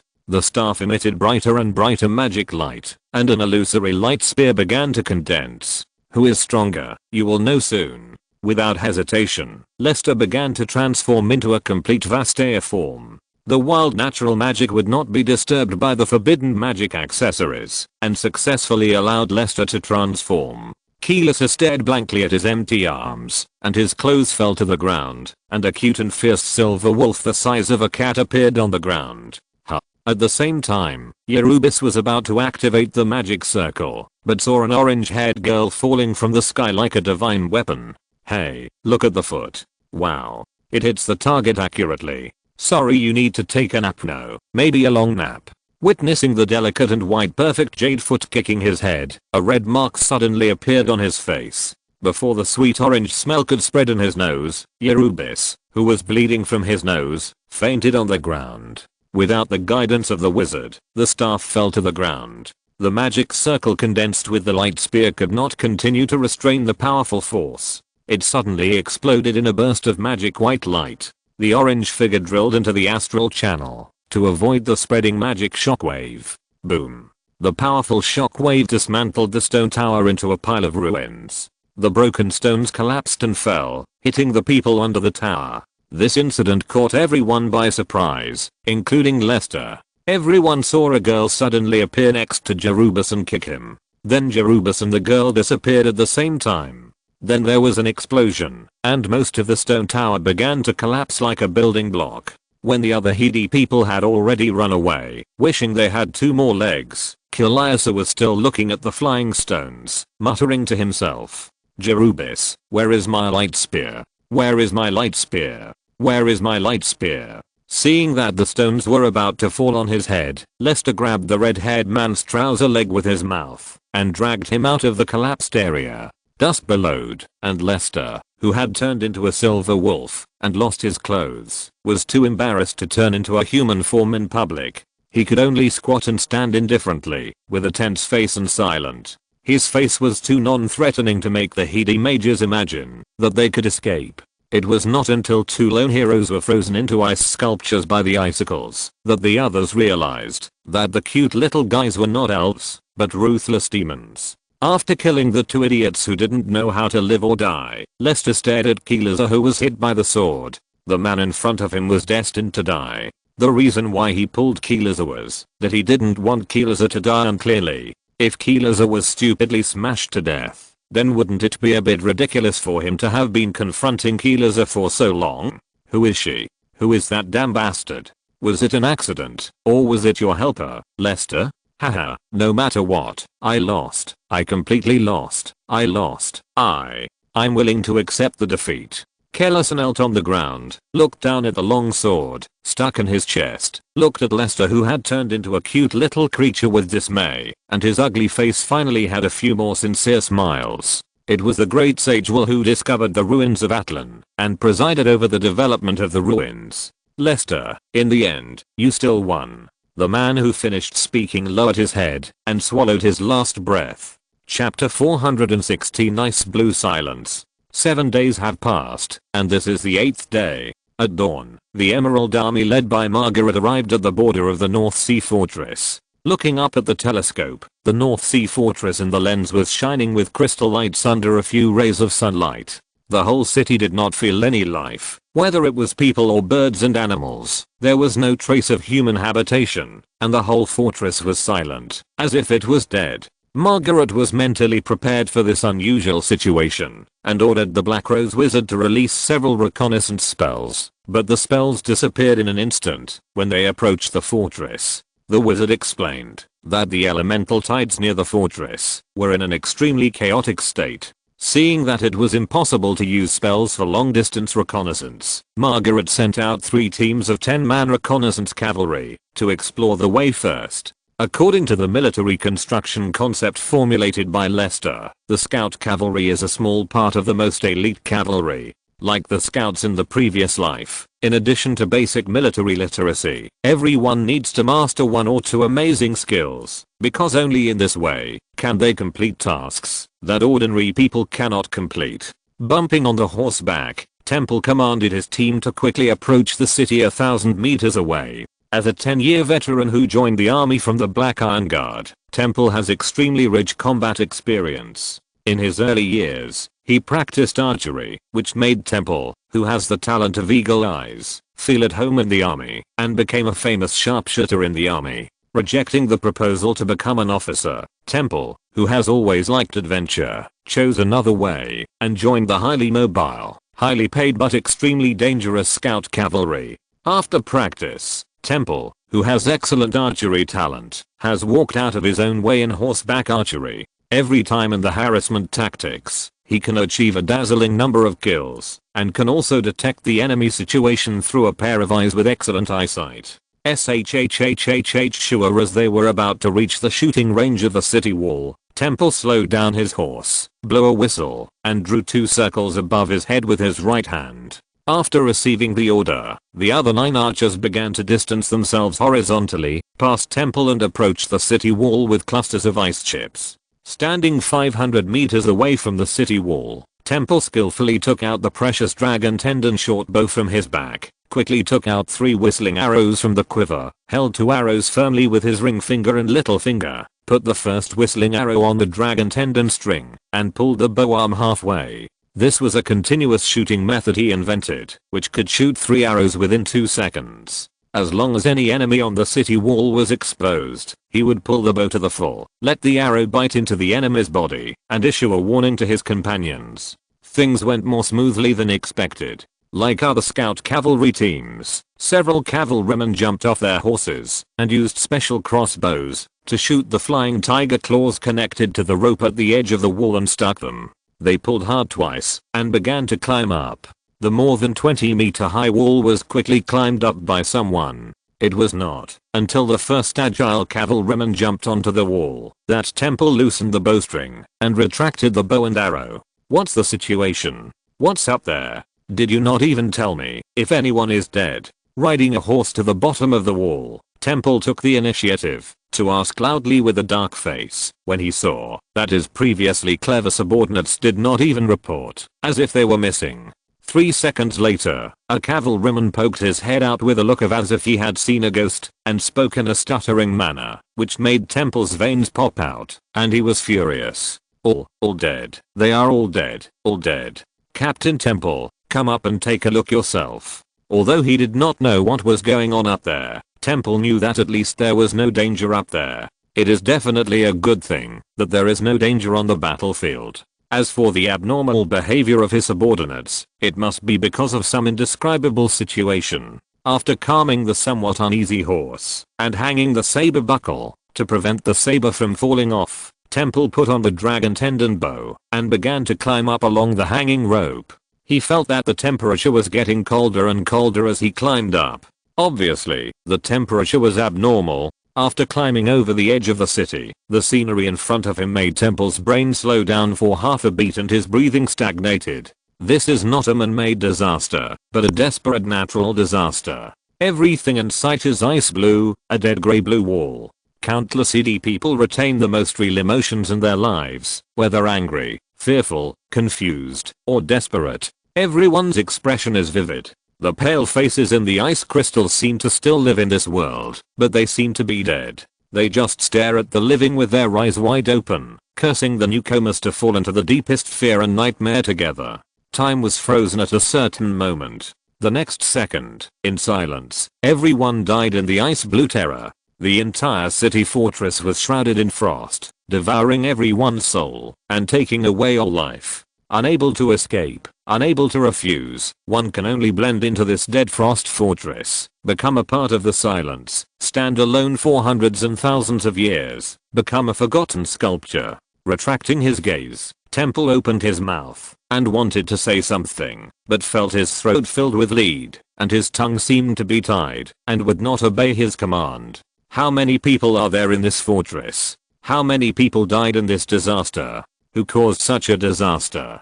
Temple had countless questions in his mind. He at least understood one thing, that is, the natural disaster in front of him was definitely related to the legion that rushed over after receiving the news. Thinking of this, the man guessed that the disaster suffered by the Hedi people was related to the Emerald Territory. The man, who was slightly relieved, began to think about the day in the past when the angel fell, the Legion retreated, and the Emerald Territory Lord Lester, who rode the dragon birds, left alone. At that time, he seemed to be sighing and saying that he missed the best opportunity to take the fortress, reflecting his dissatisfaction with the Lord. If all this was done by the Lord, who was seeking revenge alone, and the entire Emerald Territory Legion was just here to take over the mess, a gust of cold wind that made the soul tremble blew in his face.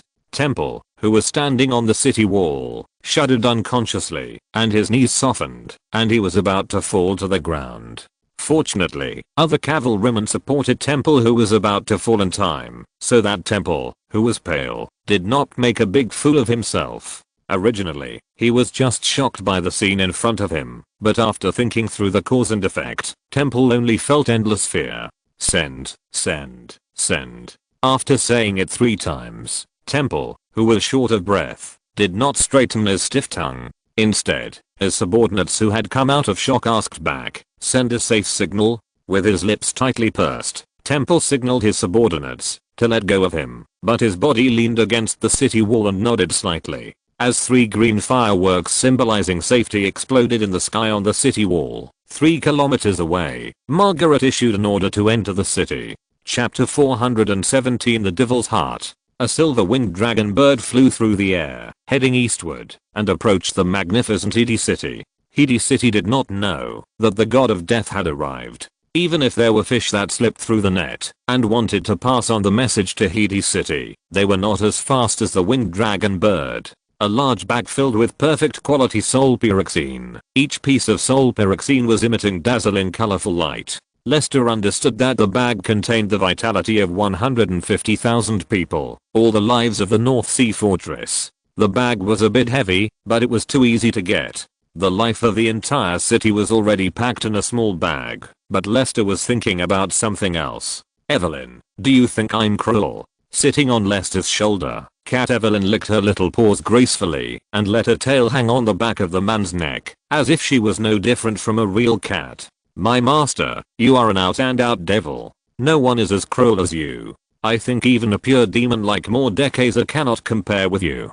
Mordekaiser, who only targets a small number of shadow mages, only takes the lives of hundreds or thousands of people, while you destroy a city without hesitation. I have to say, you are so great that I want to submit to you forever." Hiccup, you seem to be very full. You must have stolen a lot of food, right? I just share the work for the master. Master, please forgive me. Evelyn is wrong. Lester took the coquettish Evelyn off his shoulders and held her in his arms. He put his face on the cat's head, making Evelyn's golden vertical pupils widen. She felt the man's emotions, and the vertical pupils turned into round pupils, looking very gentle. The cat's claws wrapped around the man's head, as if hugging the man in his arms. Although it had nothing to do with lust, Evelyn liked this feeling very much, and could even be said to be obsessed with it. Except for the one time, when she was still a dumb tentacle monster, she had never seen the master's weak face. Over the past 20 years, Evelyn has tasted so many human emotions. She knows that humans call this emotion sadness, and she is a little happy, because she has always been the one to act coquettishly to the master, and the master has never acted coquettishly to her, or used him as an object to comfort his pain. The cold touch came from Evelyn's shadow body, and this feeling made Lester miss it a little. When Evelyn first came to him, she was still a group of slime monsters who only knew how to hoo-hoo and ask for hugs. In a blink of an eye, more than 20 years have passed. Even a stone can be warmed up, and Evelyn has also grown from a daughter to a girlfriend. The slime monster has grown into a demon that knows how to actively hunt. He has indeed changed some of the history of Runeland. If it weren't for him, Evelyn would not have obtained the demon core of Nocturne. It would probably take hundreds of years to become the current state. Not only that, Evelyn would probably become a cruel and promiscuous demon who would not establish emotional ties with any human. Unlike now, under his influence, she only actively hunts by inflicting pain, not by seducing people. Lester doesn't know which is good or bad, but Evelyn and he have always had a good relationship, which is what Lester feels very relieved about. This shows that demons are not completely emotionless creatures, but are easily affected by their own desires. His arrival is indeed not meaningless. Unknowingly, he has become a colorful part of the history of Runeland. Lyn, I have stepped into the abyss of no return. My future is unknown. I will take a difficult road that I never expected. I will have many enemies. Perhaps, many people will leave me and betray me because they cannot afford the cost of going against the world. I may be the opposite of this world. You know, I don't belong to this world. I'm just a lucky outsider. I still don't know what the meaning of my coming to this world is. Listening to Lester's confession quietly, Evelyn didn't speak, but just hugged the cat's paw tighter. Lyn seemed to be a little closer than Evelyn, and she liked it. And Lester continued to talk to himself. I wonder if I will die alone one day. Although I don't want to admit it, I'm really afraid of that day. I'm not afraid of death, because I'm a dead person. I should have died on that plane a long time ago. But I'm afraid that the people I once hugged will be indifferent to me. If I lose you, then my past efforts will be worthless. I haven't done much in this world, just a few. I established the Emerald Territory to gain a foothold in Naxos. I tried to make myself strong and master extraordinary powers. I met you and worked hard to manage my relationship with you. These are the 3 things I'm most proud of. I thought I could face everything calmly, come alone, and leave cleanly, but I'm still an ordinary person who is easily swayed by emotions. After getting something, there are always times when I worry about gains and losses. Master, you are afraid that we will betray you. Master, as a demon, I have tasted too much betrayal, and I deeply understand the pain of being betrayed. The magic dagger I gave you is a blade of betrayal. It killed a relationship that should have been as precious as fine gold, just like a robber killing a villager. To be honest, it scares me a little. I enjoy the pain of betrayal between people, but I'm afraid that this betrayal will come to me one day. My only weakness, my master, is you. Only by your side. I want to be a lazy cat, a woman who does nothing but act like a spoiled child all day long, instead of a demon who is eager to devour humans and play with souls all day long. Lester looked at Evelyn, who was pressed against his cheek, with some surprise. He found that he didn't know much about Evelyn. Evelyn in front of him was not the pain embrace in the game. She had her own thoughts, emotions, likes and dislikes. She was just unwilling to say more about this aspect, but not saying it didn't mean it didn't exist.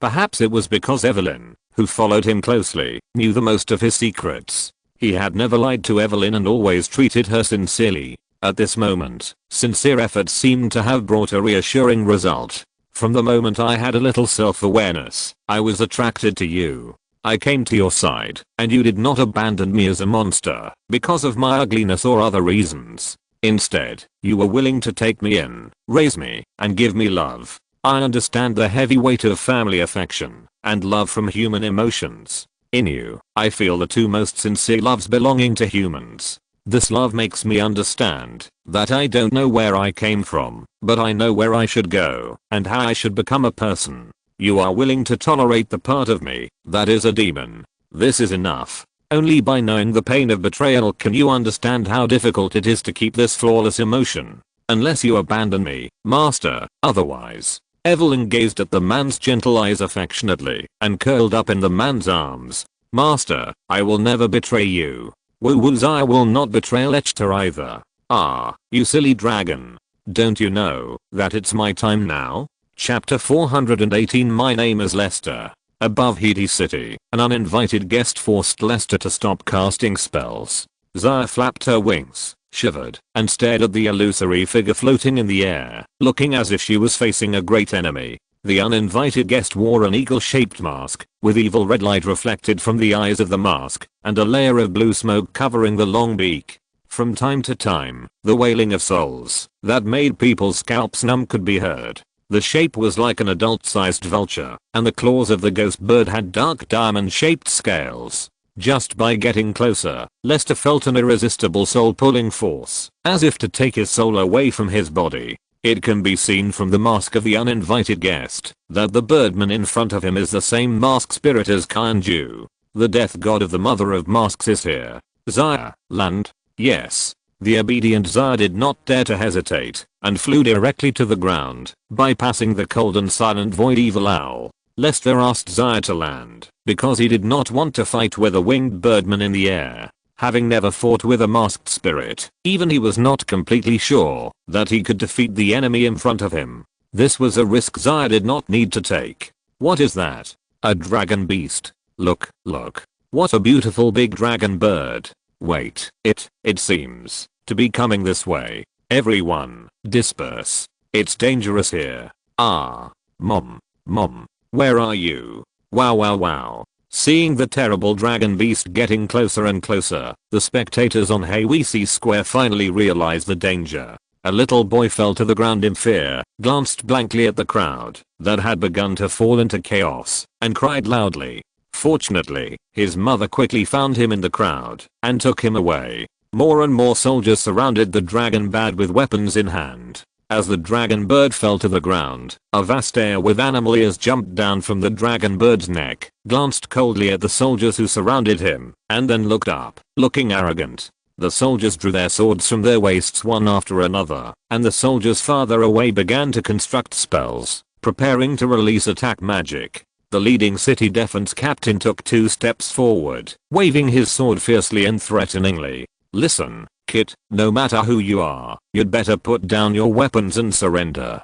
I'll only say it once, put down your weapons, and your stupid bird, otherwise you will bear the consequences. Hearing someone calling her a stupid bird, Zaya turned her head and glanced at the city defense captain. Zaya, remember to hide later. If I fail, you will return to the Emerald Territory with the Soul Pyroxene. Those souls are enough for Miss Ha to recover. Without even looking at the aggressive city defense captain, Lester told Zaya. But, in that case, Lester, what are you going to do? Do you believe me?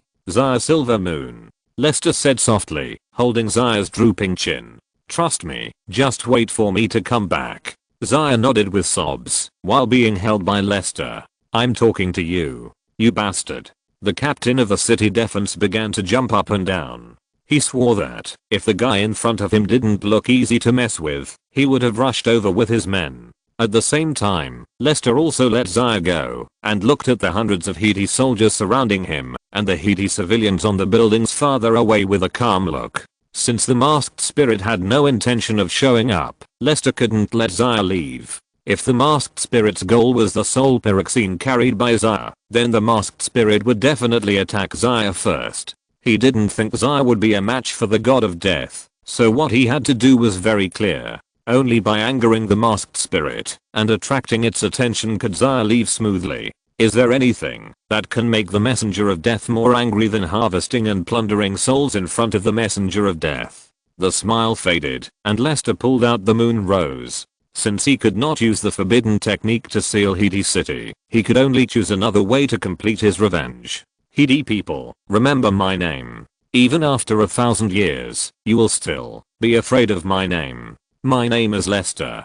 The power of runes suddenly erupted, and Lester's body was shrouded in a light red rune shield. The suffocating pressure instantly enveloped everyone's heart. The captain of the city defense, who was the first to bear the brunt, knelt directly on the ground, as if worshipping Lester. Soon, more and more people could not resist the suppression from the life level, and could no longer stand, and knelt on the ground one after another.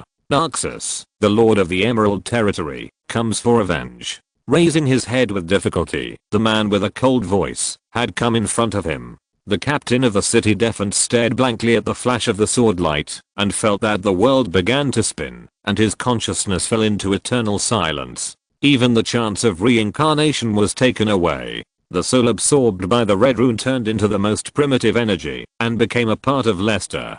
It disappeared instantly at a speed beyond the imagination of ordinary people. Everything was split in two wherever the blade passed. As more and more people died, Lester's killing efficiency was still increasing. Some people forcibly broke free from the suppression, and fled away from Lester in fear. The Hedi people finally understood what kind of existence the person who came to Hedi City on a dragon bat was. The virtual evil owl looked at the humans on the ground who provoked him by killing and harvesting souls indifferently, but in the blink of an eye he came to a higher position. At this moment, above the clouds, a barefoot outsider was looking at what was happening on the ground with peach blossoms in his eyes, and he didn't realize that he had come to the other side. It was not until the virtual evil owl patted the orange-haired girl's shoulder with his bird claws that the orange-haired girl came back to her senses and looked at the virtual evil owl with a black face in a daze. Ah, he's so cool. I mean, I might like him. How should I confess to him? Oh, I didn't notice. Are you okay? I'll kill him. Oh, Yu Chen's words. The voice of the void evil owl was like the underworld. He was just stating a fact, and Zoe was frowning with a sad face.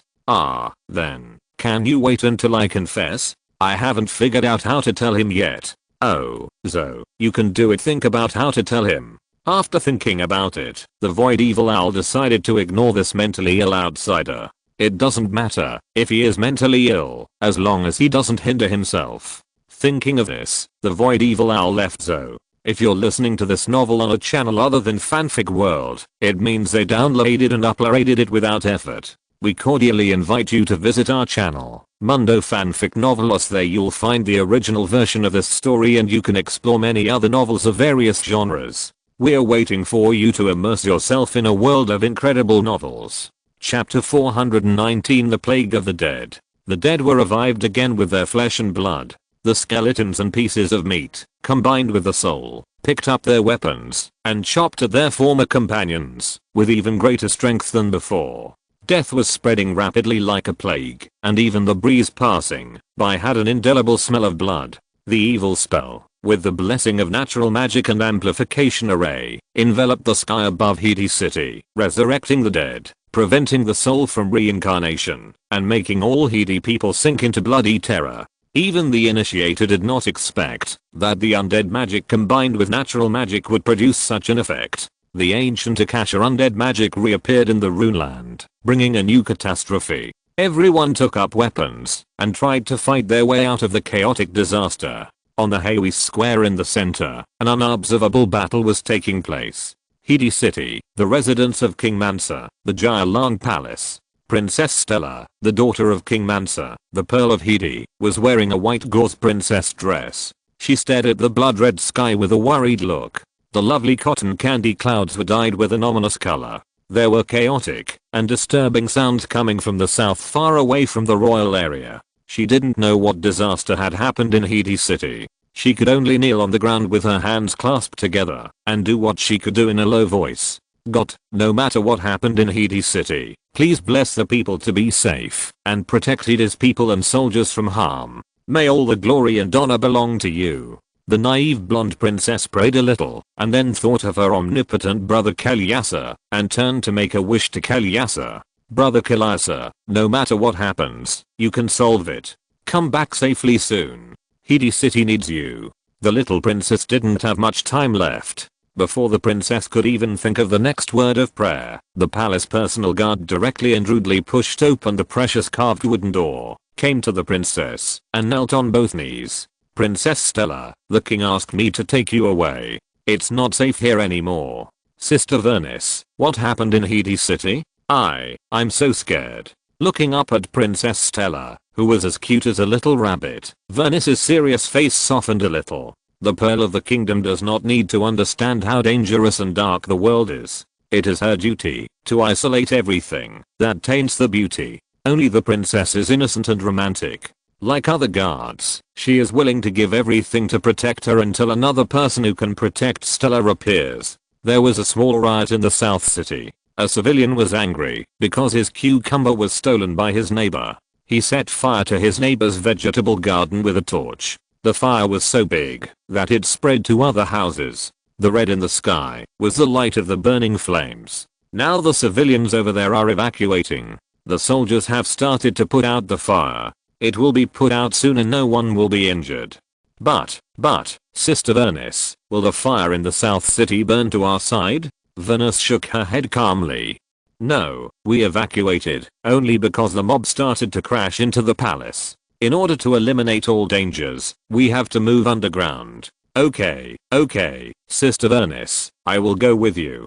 Guessing that things didn't seem to be what she imagined, Stella didn't want to continue to ask Vernis questions and embarrass her. She never liked to do things that made others embarrassed. Princess Stella, please hold me tight. After getting her consent, Venice no longer hesitated and directly hugged the princess in a princess hug and left the princess's bedroom with a vigorous step. On the other hand, King Mansa listened to his subordinates' reports with an indifferent face. According to the survivors, the person who came was Lester, the Lord of the Emerald Territory, and it was Lester who used black magic to create this disaster. Starting from the central location of Hayway Square, the other 3 districts have been completely out of control. The streets are full of dangerous and evil monsters. It is difficult for us soldiers to cause effective damage to those undead monsters. We can only shrink our forces to defend the northern district. Enough. Lord Austin, I ask you, why didn't Lord Kielyasa stop Lester outside Hedi City? Where did my Spear of God Killer go? How powerful is an Arxen Lord to cause such a big disaster in Hedi City? Facing the majestic King Mansa, Austin, who knelt on one knee, shook his head. Your Majesty, I don't know. Frowning, King Mansa took 2 deep breaths and forcibly suppressed his dissatisfaction and anger towards Kelsa. Tell the great sage will to stop researching the Golem. We need his power now. You must defend the North City District, Austin. Remember, I want you to do it at all costs. Yes. Hedi City, the underground ruins of Atlan in the North City District.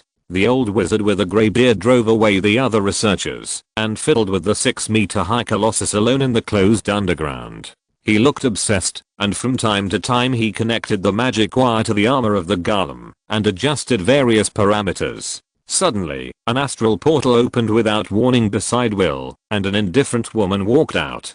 Twilight still intervened in Lestat's affairs. Curious, I have said it before, Twilight really doted on that vessel named Zoe, and actually gave the initiative to Zoe, and Zoe couldn't control herself at all. Listening to the voice coming from behind, the great sage Will smiled without turning his head.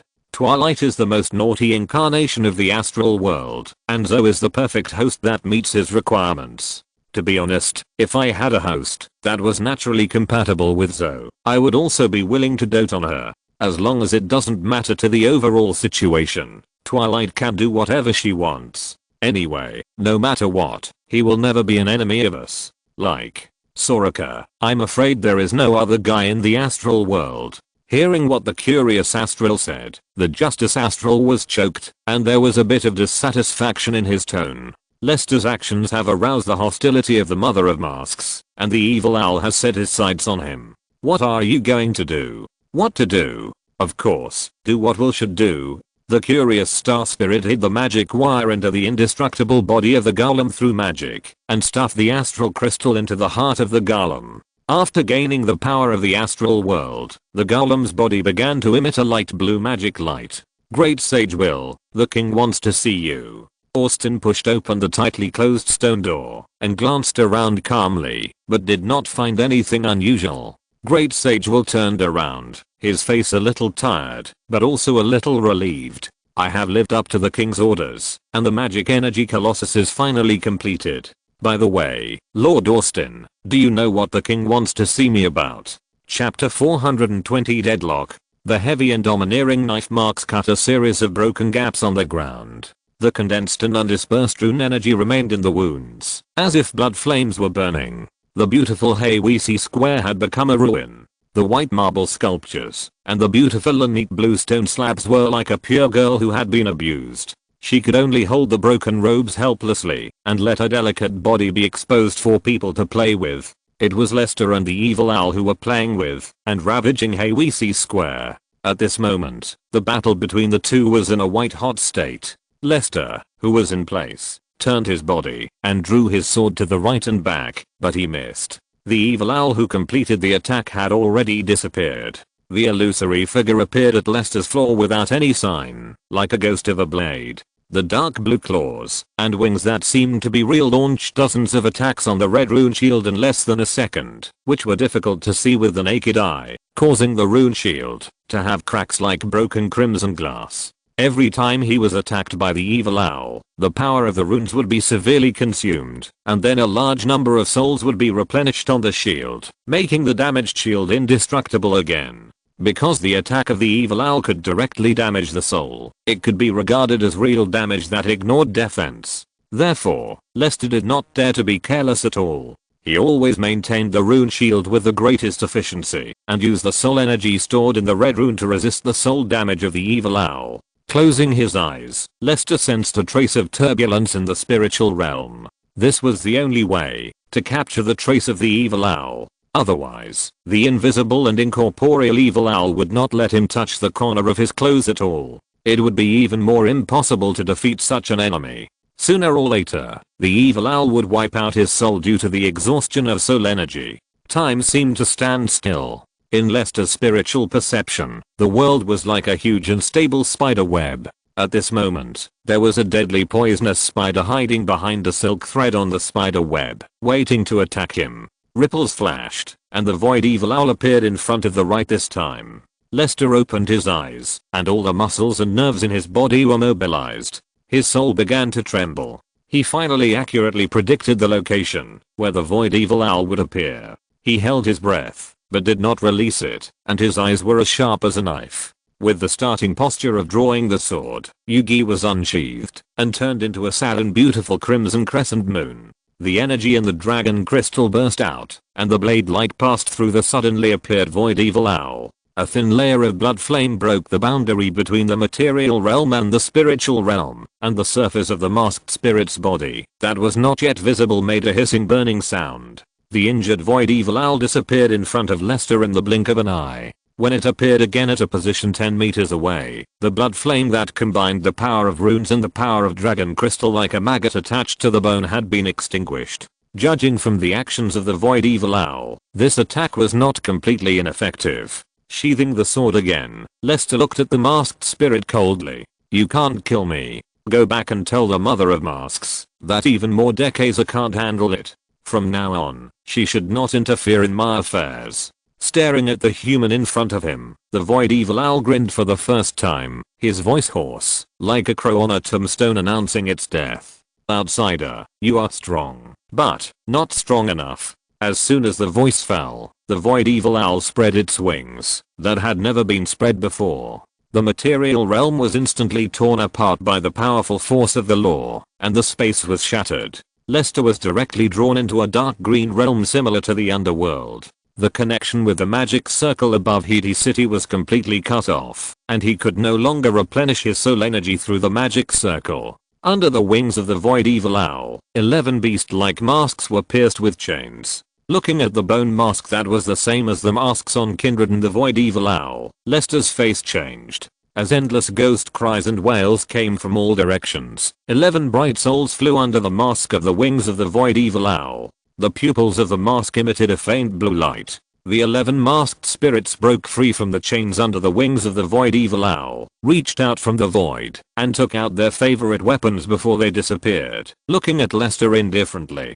the void evil owl hid in the netherworld barrier constructed by the wings, and stood still like a mountain. The forgotten will eventually be forgotten.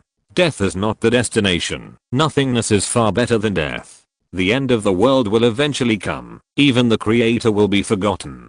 As soon as the voice fell, the 11 masked spirits attacked Lester. "You are so shameless to fight one against many." Although he didn't know if it would work, Lester still cast the weapon breaking spell on Yugi at all costs. Note, a spell taught by the hidden dragon Inomika Allen in Ionia that can greatly enhance the damage of weapons at the cost of damaging the life of weapons. Like the void evil owl, the 11 masked spirits that died from the void evil owl's hunting could also directly cause damage to the soul.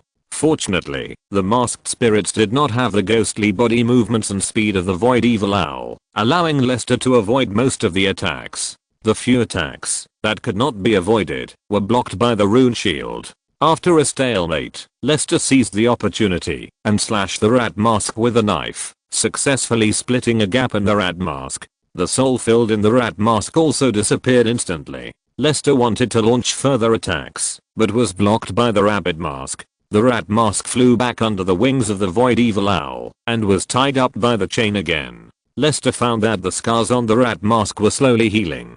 It seems that ordinary killing methods cannot solve these 11 servants of the god of death unless I can kill the 11 masked spirits in a short time. Lester attacked the evil owl while bearing the attack of the masked spirit. However, the moon rose passed through the evil owl's barrier, as if it was hitting the air, and could not cause any damage to the evil owl. Lester could see a very obvious mocking expression on the bird face of the evil owl. Since you like hiding in the turtle shell so much, I think you should become a turtle, right turtle spirit? How could the mother of masks create such a turtle son like you? The evil owl just laughed at him calmly and said nothing. Seeing that his provocation could not move the evil owl at all, Lester stopped talking trash and devoted himself to the battle with the mask spirit. However, the mask spirit, who had experienced many battles in his life, was not an enemy that could be defeated in a short time. Just after killing the snake spirit and the tiger spirit, the rat spirit gained soul energy again and returned to the battlefield from the evil owl's barrier. Compared to before, Lester's rune shield has become much more illusory, and the speed of soul power consumption is getting faster and faster. Once the rune shield is broken, Lester has no doubt that he will be killed directly by the virtual evil owl. When magic can't cause any harm to the masked spirit, Lester looks at the dark seal ring on his finger. The enhanced black magic recorded on the human skin scroll is his last resort. 2 more chapters are still owed. Chapter 421 The Fallen. It is something that the desperate Akasha Destruction Mage will use as a lifeline. Lester, who was on his way to despair, let the 10 masked spirits attack the rune shield.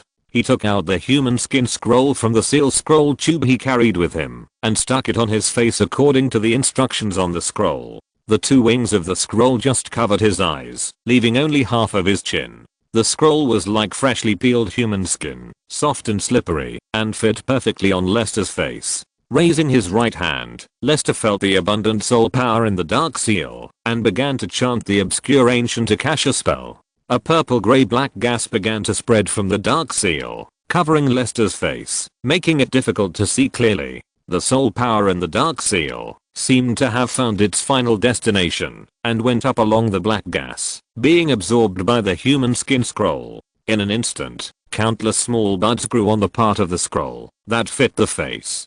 The buds pierced Lester's skin and penetrated deeply into the flesh. The twisted and squirming mask merged with Lester's flesh and blood. Under the catalysis of a soul, the outline of Lester's face soon emerged on the human skin mask. Unimaginable pain came from the depths of the soul, and the brain seemed to be torn apart by countless lunatics. The whispers of thousands of people echoed in his ears. Lester, who was covering his face, fell to the ground and screamed. The position of his eyes began to bleed from under the mask. The severe pain made Lester unable to maintain the shield of the red rune, allowing the attacks of the mask spirits to hit him smoothly. Because it was an attack on the soul, Lester's body was not physically damaged. The expected death did not come. The evil owl withdrew the law boundary and came to the fallen Lester. He raised his blade-like wings and aimed them at Lester's neck. With just one strike, the soul of a mortal would be cut off from the root, and the meaning of existence would be completely obliterated from the soul level. Even all the mortals in this world who had contact with Lester would forget the fact that Lester had ever existed, and everything about Lester would become a passing cloud. As if sensing the danger, the mask gradually melted away, as if it had completely merged with the flesh and blood, and disappeared completely in a few seconds. Lester's originally fair face turned grey, and there were several purple-black lines on both sides of his cheeks that looked like ghost paintings, and there was a conspicuous teardrop mole at the corner of his eye. The evil owl didn't hesitate at all, and slashed with its wings, but it missed unexpectedly. Lester, who was rolling on the ground in pain just now, had already stood up, trembling with an exaggerated expression, his eyes as clear and bright as blood amber, and full of evil. It hurts, it hurts, it hurts. Who is talking to me? No, no, I'm not you. Who am I? I'm not me either. I'm not as stupid as you. Damn it, who am I? It's so annoying. Don't look at me. Don't look at me. You keep looking at me. If you don't listen. Can you please die? Before the evil owl could make any move, Lester picked up the moon rose that fell on the ground and stabbed it into the evil owl's body with a look of contempt, as smooth as piercing a fruit pudding with a bamboo stick. Is that all you can do? The evil owl looked down at the weapon that had appeared in his body and caused him harm, and began to flap his wings to build a barrier. However, the blade that had been inserted into his body was rotated half a circle by the handle of the knife held by the human in front of him. Squinting his eyes and staring at the puzzled bird, Lester's smile faded, and he said indifferently, "A mature evil owl is just a servant. Why are you so arrogant?" The blade had already been damaged by the weapon breaking spell, and a large amount of rune power was roughly poured into it. The moon rose exploded directly, and the terrible energy mixed together tore the body of the evil owl. The domain was broken, and the 11 masked spirits turned into masks again, and flew back to the broken wings of the evil owl. The embarrassed evil owl took a deep look at the outsider who had completely changed into a different person, and slowly disappeared. Lester, who was also knocked away by the shockwave, patted the dust, as if nothing had happened. He looked down at the clothes, that were no different from the cloth strips. Lester simply pulled them off, and returned to his original state. He began to stretch and practice the training posture that had been integrated into his body instinctively. In fact, his brain was in a mess and he didn't know what to do at this time. "Master?" Seeing that the battle was over, Evelyn hesitated and got out of the shadows and turned into a human body. The aura of the man in front of her was obviously the same as before, but his whole body was full of evil meanings. This feeling made her very uncomfortable. "Who are you? Who is your master? Don't make random connections, okay?" Before Evelyn could react, Lester grabbed Evelyn's neck and lifted her up high. After locking Evelyn with the power of runes, the man's expression was full of confusion. "If the answer does not satisfy me, you may be in trouble. I'm Evelyn, master. Your name is Lester, don't you remember?" "Evelyn." Lester. Frowning and thinking seriously, the man carefully looked at the dark humanoid monster again and threw it away. "I don't know him, it's boring, and don't follow me, I'm annoying." Evelyn stared blankly at her master pulling a pair of shorts off the dead body and put them on and jumped away from Haywisi Square in a few steps, full of doubts and grievances. Zaya has left. The master's current state is very abnormal. After thinking about it, Evelyn decided to follow from a distance and figure out what happened without contact. What Evelyn didn't know was that in the sky, another figure watching the battle also had a confused look on his face, with a look of "Who is he? Where is he? What is he going to do? He is so handsome. Can I follow him too?" Wait, an evil kid with a drastically changed temperament, moody, unrestrained. I seem to have seen Lester somewhere. After being infatuated with him, Zoe frowned and tried to recall past memories in the memory vault. The memory vault was a legacy left to her by her predecessor, the Twilight Star Spirit, Meisha. She herself has been constantly expanding the contents of the memory vault, including various spells that have been decomposed and reproduced. Now is a good time to use the treasure house. It seems that it is very similar to those evil fallen in Icathia. They forcibly crush and fuse the souls of others and use the consciousness in the soul to temporarily suppress themselves during the strengthening process by cursing human skin and reshape a completely different scary guy to deal with crisis. It seems that they can find themselves again after a certain period of time, but the speed of recovery is related to the number of souls that have been strengthened. Woo woo, how many souls has Lester merged? And I remember that the Star Spirit should have completely destroyed this forbidden technique. Where did Lester come from? One more chapter is still owed. Chapter 420 to North City Defense Line. After the magic circle in the sky disappeared, the soldiers defending the North City district were under much less pressure, but they were still in a tough battle. Because people will not continue to become new monsters after death, Austin increased the defense area and tried to recapture some of the commanding heights. Under Austin's arrangement, 4,000 soldiers plus 1,000 royal guards as a reserve were divided into 3 lines of defense. The outermost soldiers were mainly composed of guards in non-royal areas. Whether using magic or weapons and shields, 2,000 people had to stand at the outermost periphery and confront the attacking monsters head-on. Perhaps they did not expect that they could not escape the fate of fighting face to face with monsters, even if they ran to the North City district desperately. The second line of defense was the guards of the royal city, wearing more elite weapons and equipment. This part of people cast spells far behind to support the lower class. Many of these people were private warriors raised by the Hedi nobles. At this moment, although these private warriors were summoned by King Mansa to guard the North City, where the royal family and nobles were located, there was still an unreachable gap between them and the civilian guards. The third line of defense is the royal guards that protect the Jia Palace. After obtaining the consent of King Mansa, Austin is fully responsible for arranging them to assist the great sage Will and his magic colossus. Seeing thousands of undead zombie-like monsters rushing in from afar, Austin seemed a little worried. He could see that the morale of the outermost line of defense was rapidly declining. Even a 1-4-5 loss ratio was a serious blow to the morale of the soldiers. Your Excellency the Great Sage, can't you really use the Colossus to clear some of the monsters? Glancing at the high-quality human nobles who always wanted to be lazy, the curious Star Spirit began to show off his acting skills. Ahem. The energy of the Colossus is not abundant. I can let the Colossus deal with those monsters, but if that Lester comes, ahem, then I will be powerless. At that time, it will still depend on Lord Austin to turn the tide. No, Your Excellency the Great Sage, just leave these monsters to me. Austin expressed his concession at a speed that was not in line with traditional nobles. The haggard Great Sage will seemed to have not slept for 3 days and 3 nights, and looked a little listless. Austin did not dare to say another word. He could use the lives of the soldiers to deal with the resurrected monsters. If Lester really came to kill him personally, he would not have the slightest confidence in being able to deal with him. You know, the disaster in front of him alone was no different from a punishment from heaven. This was a force that he could not imagine at all. Here he comes. What's coming? Lester is coming, and it's a little different from what I imagined. Following the finger of the Great Sage Will, Austin saw a lonely figure riding on the shoulders of a little giant in the monster tide. He was only wearing a pair of rotten trousers, looking indifferently at the soldiers who were fighting the monsters with a look of disdain. His brain stopped working for 3 seconds, and Austin allowed himself to believe that the weird man who was not very serious was the famous Lord of the Emerald Territory, Lester.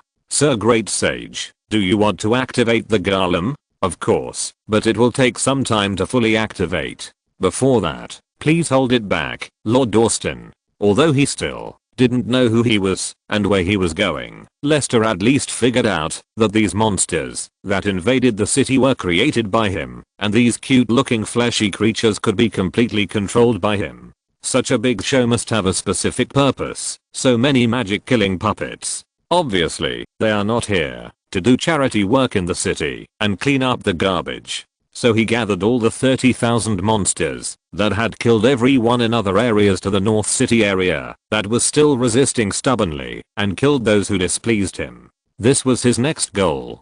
To create flesh and blood puppets, souls are needed. Most of the souls were taken away by Lester to fight against the attacks of the evil owl. Therefore, the actual number of monsters is not too large, and the conversion ratio is not 1-to-1.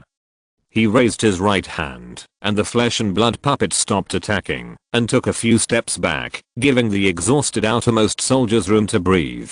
The damaged parts of the defense line were refilled, but Lester didn't care about it at all.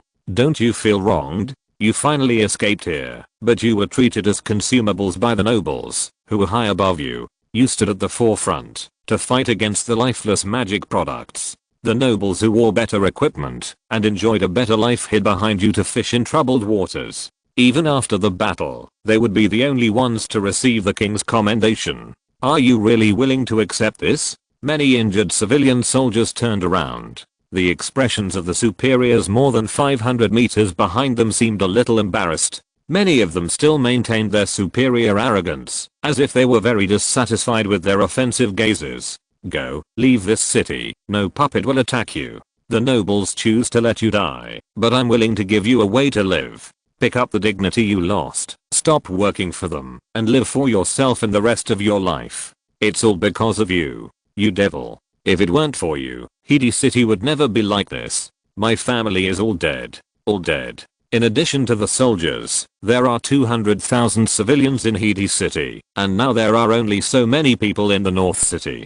Don't you really feel guilty about doing this? When the soldiers began to waver, someone chose to accuse Lester of atrocities. So what? You come to kill me to avenge your family. Can you kill me by talking? Lester responded calmly to the look that wanted to eat him, and smiled disdainfully. Someone gave up his only chance of survival. So what about the others? No one chose to leave. Then I have to close the door. I want to leave. Please let me go. A short man covered in blood shouted tentatively and took steps to leave the crowd. The archers who received the order fired hidden arrows at those who wanted to leave, but were blocked by Lester's magic shield. Seeing that the group of nobles had killed him, the short soldier who was a little scared finally stopped hesitating, ran a few steps behind the puppet, took off his broken helmet and smashed it hard on the ground. My family is dead, and there is no one in Hades City for me to protect. Nobles, go and fight on yourselves. Seeing that the short man was not attacked by the monster, the other people who were ready to move also took steps to follow behind him. Most people chose to leave, and only a few soldiers who were determined to die still chose to fight Lester. It's so boring. I gave you a chance, but you're useless. Since you don't want to live, then go die. I've made up for what I owe. I've been typing all day, and haven't eaten yet. I'm going out for a good meal tonight. I'm so hungry, that I'm dizzy and dizzy. Chapter 423 Subjugation. The puppet bypassed the poor soldiers who wanted to leave. Lester controlled the puppet to launch an attack, but his eyes were always fixed on the giant stone statue 1,000 meters away. Looking at the hunched bearded wizard, Lester met his gaze and smiled meaningfully. Lester gave the wizard a thumbs up, which stunned the great sage Will. On the other side, seeing that most of the civilian soldiers on the outermost line of defense had already run away, and the second line of defense had taken the initiative to start a strategic retreat, Austin turned his head to look at the dazed Great Sage Will, and said anxiously, "Are you still not done, Great Sage Will?" Coming back to his senses, Great Sage Will secretly gave Lester a middle finger, but his face, when he looked at Austin, was full of helplessness and bitterness. Ahem. The activation of the golem requires magic energy to warm up, and each time the core is turned on and off, a lot of energy is consumed. Lord Austin, to be honest, I'm a little tired. How about you try? I believe Lord Austin will be able to activate the Colossus quickly. Take your time, I'll find a way. Seeing that there was no other way, Austin could only draw his sword.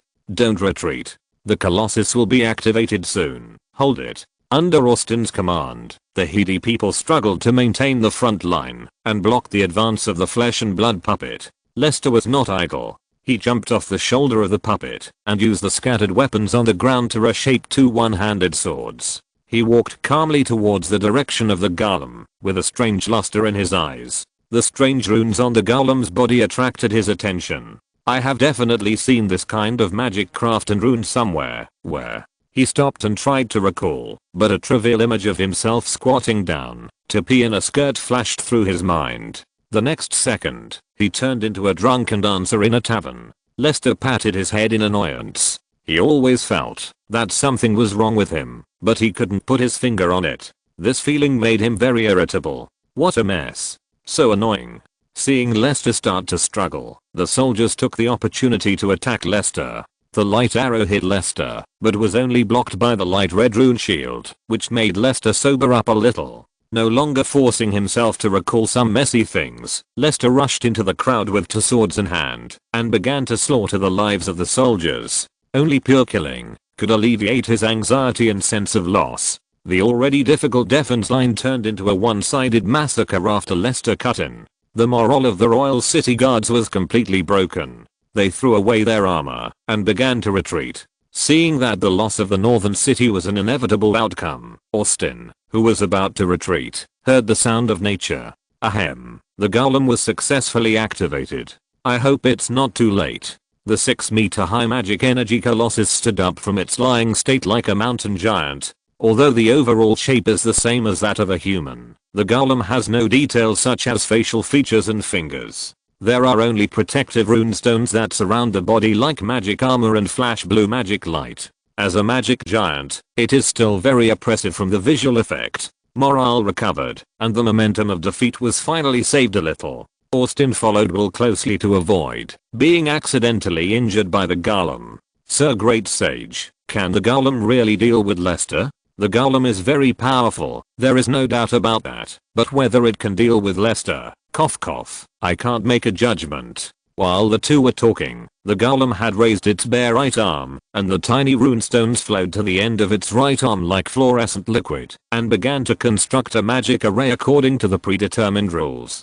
In just a few seconds, a huge array with a radius of 2 meters had taken shape. With the heart of the golem as the source of power, the magic array charged very quickly. At the moment of reaching the maximum value, the dark blue energy beam shot towards Lester, who was chasing the soldiers like a laser cannon plowing the land. Several unlucky soldiers were directly annihilated by the magic beam, and an unfathomable gully appeared on the ground. Austin widened his eyes and looked at the golem in shock. Is he dead? The golem's attack has not stopped, so he should be dead, right? He's not dead yet. Austin and Will stared at each other, but the golem increased its energy output, and the position of the light column began to shift irregularly. The whole process lasted for 8 seconds before the golem stopped attacking, accidentally injuring many Hedi soldiers, which also caused the soldiers to start running behind the Colossus. After a pause of about 1 second, the runestone began to flow from the Colossus's right hand and moved to various parts of the body.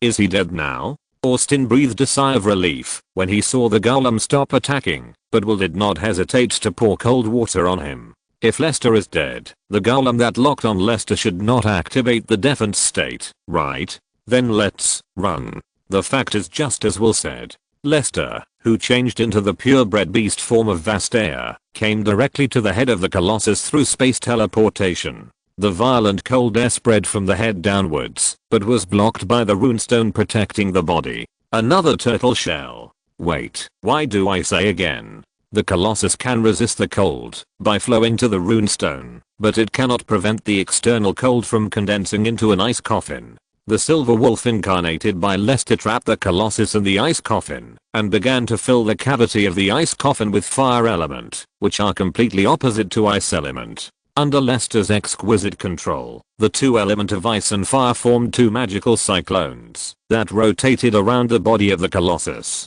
As the cyclone rotated faster and faster, the Colossus's runestone began to break irreversibly under the high pressure of cold and heat. The great sage Will, who had been watching the battle, widened his eyes and watched his creation enter destruction with his own eyes. However, Will's face showed a look of surprise and admiration, which formed a sharp contrast with Austin's desperate face. Boom. The earth shook, and the sky collapsed, and the earth cracked. The exploding Colossus released all the energy in the astral crystal, most of which flew straight into the sky in the form of a column, while a small amount of dissipated energy destroyed everything around it. The earth was torn into huge cracks by strips of energy, as if it were plowed by a missile, and a deep pit with a radius of 3 kilometers appeared where the Colossus was. Under the ruins of the broken Colossus, Lester, who had transformed into a half-orc, pushed away the rubble, with a perverted smile of satisfaction on his embarrassed face. Pure power, this is a pleasant way of communication. Let me see, where should I go next? Chapter 424 Ridiculous Loyalty. Hedi City, the underground palace in the northern part of the city. The smell of blood mixed with the smell of organs and filth echoed in the nose, and the dizzy feeling of vomiting surged in the lower abdomen. Even the terrifying screams and groans could no longer be heard.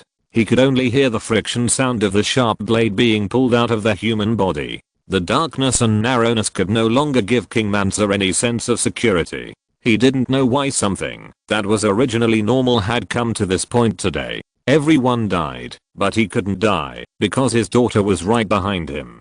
To please the evil-looking man in front of him became the only solution King Mansa could think of. Look at what good stuff is here. An old man wearing a ridiculous crown and dressed like a human, and a little girl who looks stupid and likes to pee in her pants. I don't think I bullied anyone. I just killed a few people who were blocking my way. After glancing at the little princess who had already peed her pants, Lester, who had thrown away his weapon, picked up the golden crown on King Mansa's head and rubbed King Mansa's plump bald head. With King Mansa's difficult smile, Lester began to examine the thing in his hand. The crown was inlaid with 3 dazzling gems. The colored stone sandwiched between garnet and green agate seemed to be aquamarine. It was not only the size of a thumb, but also the color was flawless light blue. Lester could even see the rippling sea and clear sky in the torchlight refracted by the gem. With a click, in front of King Mansa's dull eyes, Lester tore open the hollow gold bar, took off the aquamarine directly, and put it into the trouser pocket he picked up casually, and put the broken gold crown back on King Mansa's head.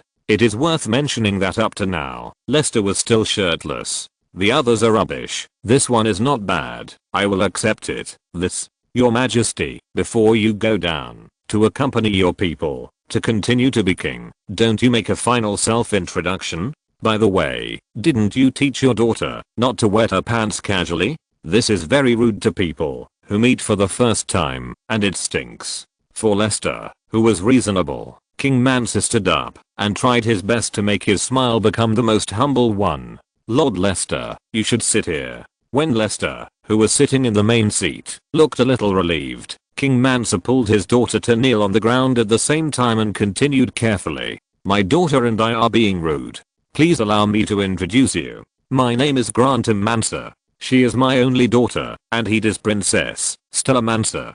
Please forgive my daughter's rudeness. She has never seen a strong man like you, so she was smitten by your majesty and acted rudely. Your attitude of admitting your mistakes is good. It seems that you really love your daughter. The man on the high seat crossed his legs in boredom, looking absent-minded, and no one knew what he was thinking. Unable to figure out Lester's temperament, King Mansa gritted his teeth and decided to tell the truth. Yes, Lord Lester, I'm over 50 years old, and I only have this one precious daughter. I can give everything for her, so I have a humble request. Hey, do you want me to let this little girl go? I personally have no interest in bullying little girls. King Mansa knocked his head on the ground, and Stella, who was standing by, was stunned to see her once proud father bending down for him and giving up all his dignity. The princess' eyes soon filled with tears, and her back, which had been straight and unwilling to bend, became much weaker, and she also knocked her head on the ground. Yes, Lord Lester, I'm willing to exchange my life for Stella's life. You have seized all the land in the North Sea. Heidi has become history, and Stella is no longer a princess. If possible, please let Stella go. Let her do anything. Just spare her life. Grandson, let me ask you, is it a bit unreasonable that the people who are willing to protect you for this city have died for you, but you two are not dead? King Mansa was stunned, and for a moment he didn't know how to respond. Lester smiled, with a hint of coldness on his face. See, you can't find a reason to live either. If that's the case, Lord Lester, I never forced them. They volunteered to die for Heidi, and they didn't fight for me and Stella. They fought for power, for status, for the status of nobility. Oh, you mean, they fought for themselves, not to protect you? That's right. Stella and I have never owed Heidi's nobility. I gave them wealth and honor, so they naturally dedicated themselves to Heidi. We don't owe each other anything. After a pause, Lester suddenly looked at Stella, who was leaning on the ground silently on the other side. Little Princess Stella who likes to pee in your pants, do you think so too? Don't be afraid, I just want to hear the truth. As if being stared at by the god of death, Stella's body began to tremble. The little princess forced herself to suppress the fear in her heart and continued to speak according to her father's words. Yes, Lord Lester, I think what my father said is right, but, for some reason, Stella suddenly remembered Verns, who had been taking care of her. Just before the man came in, Verns led the last guards and soldiers to rush out, and then, never came back, presumably dead. What were they fighting for? Was it simply for status and wealth, or for themselves and their father? Compared to the former, Stella was more inclined to the latter. King Mansa looked at his daughter anxiously, and was about to remind her, but was interrupted by Lester's cold eyes. Just what? Look at me, my little princess, I want to hear the truth. Lester narrowed his eyes, and Stella trembled even more, and did not notice her father's hint. They are willing to take up the weapons in their hands only for the wealth and status given to them by their father, and the loyalty they talk about is only for their family and themselves. As soon as Stella said this, King Mansa lowered his head, his face as hen. The chance of life he fought for his daughter was gone. Ha ha ha, did you hear that? Your loyalty is not worth mentioning at all. Lester laughed and left the secret room, carrying the woman who was tied to death with ropes. He threw her on the ground like trash, and Vienne saw a starry sky in front of her. However, compared with the grief in her heart, the pain in her body was not worth mentioning. After cutting the ropes on the female guard, Lester returned to the high seat with a sneer on his face. Why are you still not Sister Vienne's not Facing Stella's collapsed eyes, VNs got up from the ground, took off the cloth that was gagged, and looked sad. Stella, it turns out that in your eyes, I have always been this kind of person. Sister VNs. VN stopped looking at Stella and glanced blankly at King Mansa, who was bent on the ground motionless. The woman turned to Lester and prostrated herself on the ground. Are you convinced? I'm convinced. From today on, you are my only master. Then, kill them and then commit suicide. Understood. Chapter 425. What Soraka saw and heard. Above the astral plane, where the gods are, a stream of light streaked across the starry sky and landed in the Titan city made of gold, silver and gems. After handing the dragon binding rope to another astral spirit, the exhausted war astral spirit Pantheon landed in his own domain. The endless battle with the void came to an end temporarily, which gave him time to take a short vacation. In his spare time, his favorite thing was to go to the Runeland and hunt some powerful monsters or mortals. Of course, in order to make the battle more suspenseful, he never used divine power to kill the enemy or be killed by the enemy. This was the fun of his battle. But this time, when he returned to the astral plane, Pantheon found that many astral spirits were not in the astral plane, and the astral spirits that were there were all in a sleeping state. Even the Twilight astral spirit, who liked to peek at the Runeland in the astral plane, was missing, which surprised him a little. What happened? After a walk, Panson came to the territory of the Curious Star Spirit. It was an imaginary space filled with chaotic lightning and thunder. Panson was too lazy to solve the star puzzle left by the Curious Star Spirit, so he threw the magic gun directly into the thunderstorm. Just like a blooming chrysanthemum, the pierced storm began to rotate in an orderly manner. When an unfathomable vortex channel appeared in front of him, Panson recalled the magic gun and stepped into it. When he stepped out again, Panson had come to the bottom of a giant tree. Under the tree stood a man with his back to him. Panson knew without thinking that the owner of the back was a carrier of the Curious Star Spirit. Panson, you are so irritable. Did something happen to Orion again? The Curious Star Spirit's tone was as calm as ever, but Panson was not very happy. I think that dragon should suffer more. It always doesn't understand its actual position. The man looked at Panson with amusement and said slowly, Pantheon, if we want to tame a powerful species, we must have some patience. The Starrow's crown cannot completely control Aurelian, otherwise we would not have to spend so much effort to suppress Aurelian's power. Justice, Twilight, Bright Moon, and Sun are not here. I wonder where they have gone. Sun and Bright Moon are perfecting the doctrines they created and guiding mortals on Mount Targon. Twilight and Justice have gone to the continent of Iloran, waiting for the birth of a perfect divine body. What? A perfect divine body? How perfect is it? The Curious Star Spirit laughed. A Protoss vessel that can carry 80% of the power of Justice and will not collapse and will not lose its original will. Pantheon was a little shocked when he heard this. As a Protoss, he who is warlike and craves crisis can be regarded as the one who changes carriers most frequently. Most mortals can be carriers of the power of Protoss, but not all mortals are suitable to be carriers of Protoss. The most perfect ones can only retain part of the original soul and will of the carrier, so that the rejection reaction is less and the service life is longer. The worst carrier will become a burden to the Protoss, causing the Protoss to lose some of its original power that is difficult to replenish. In general, it is almost impossible to obtain a body that will not collapse and can be used all the time and can also be hung up from time to time. This is just like a person cannot use only one car or one cup for a lifetime. If you use it too much, it will always pill or come unglued. How did you do it? If you ask me this, it's complicated. Are you sure you want to hear it? Tell me quickly. Okay, your current body can't give birth to life. So you have to become a man first and find a violent woman who has a very good compatibility with you and likes war and violence to have offspring. Leave the seeds of divine power in the violent woman's belly so that your offspring can receive the transformation of divine power from the moment they are born.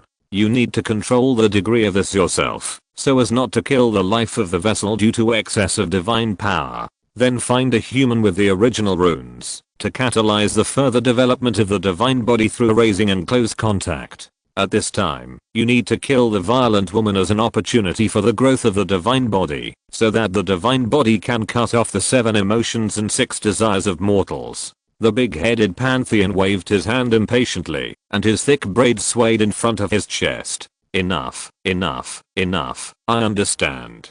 Tell me clearly, what do you want? How can you help me get one? Hey, you have to ask justice, because I haven't obtained a perfect vessel yet. Pantheon asked anxiously, before he finished speaking. Where is justice?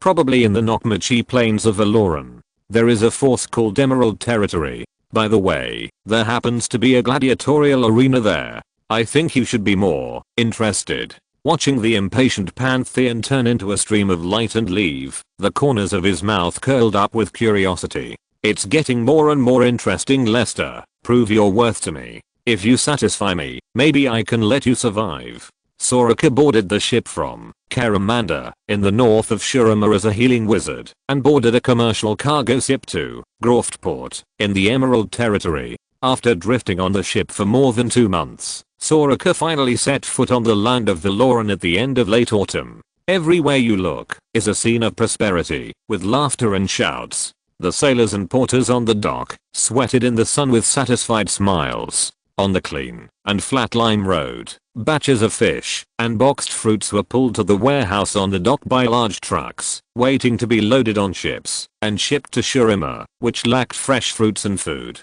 Soraka, holding the crescent staff, took off her hood and stood alone in the crowd of people coming and going. Soraka suddenly had expectations for the land under her feet. Most of what she saw on Shurima and Mount Targan was hunger and death.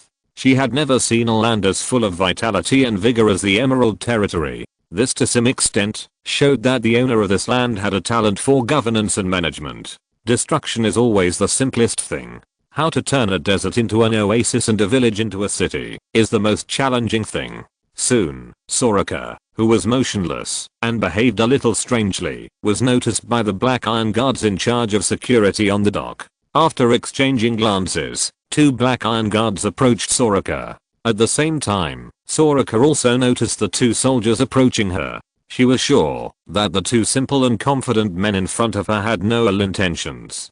Guest, I think this is your first time in the Emerald Territory? You must need some help.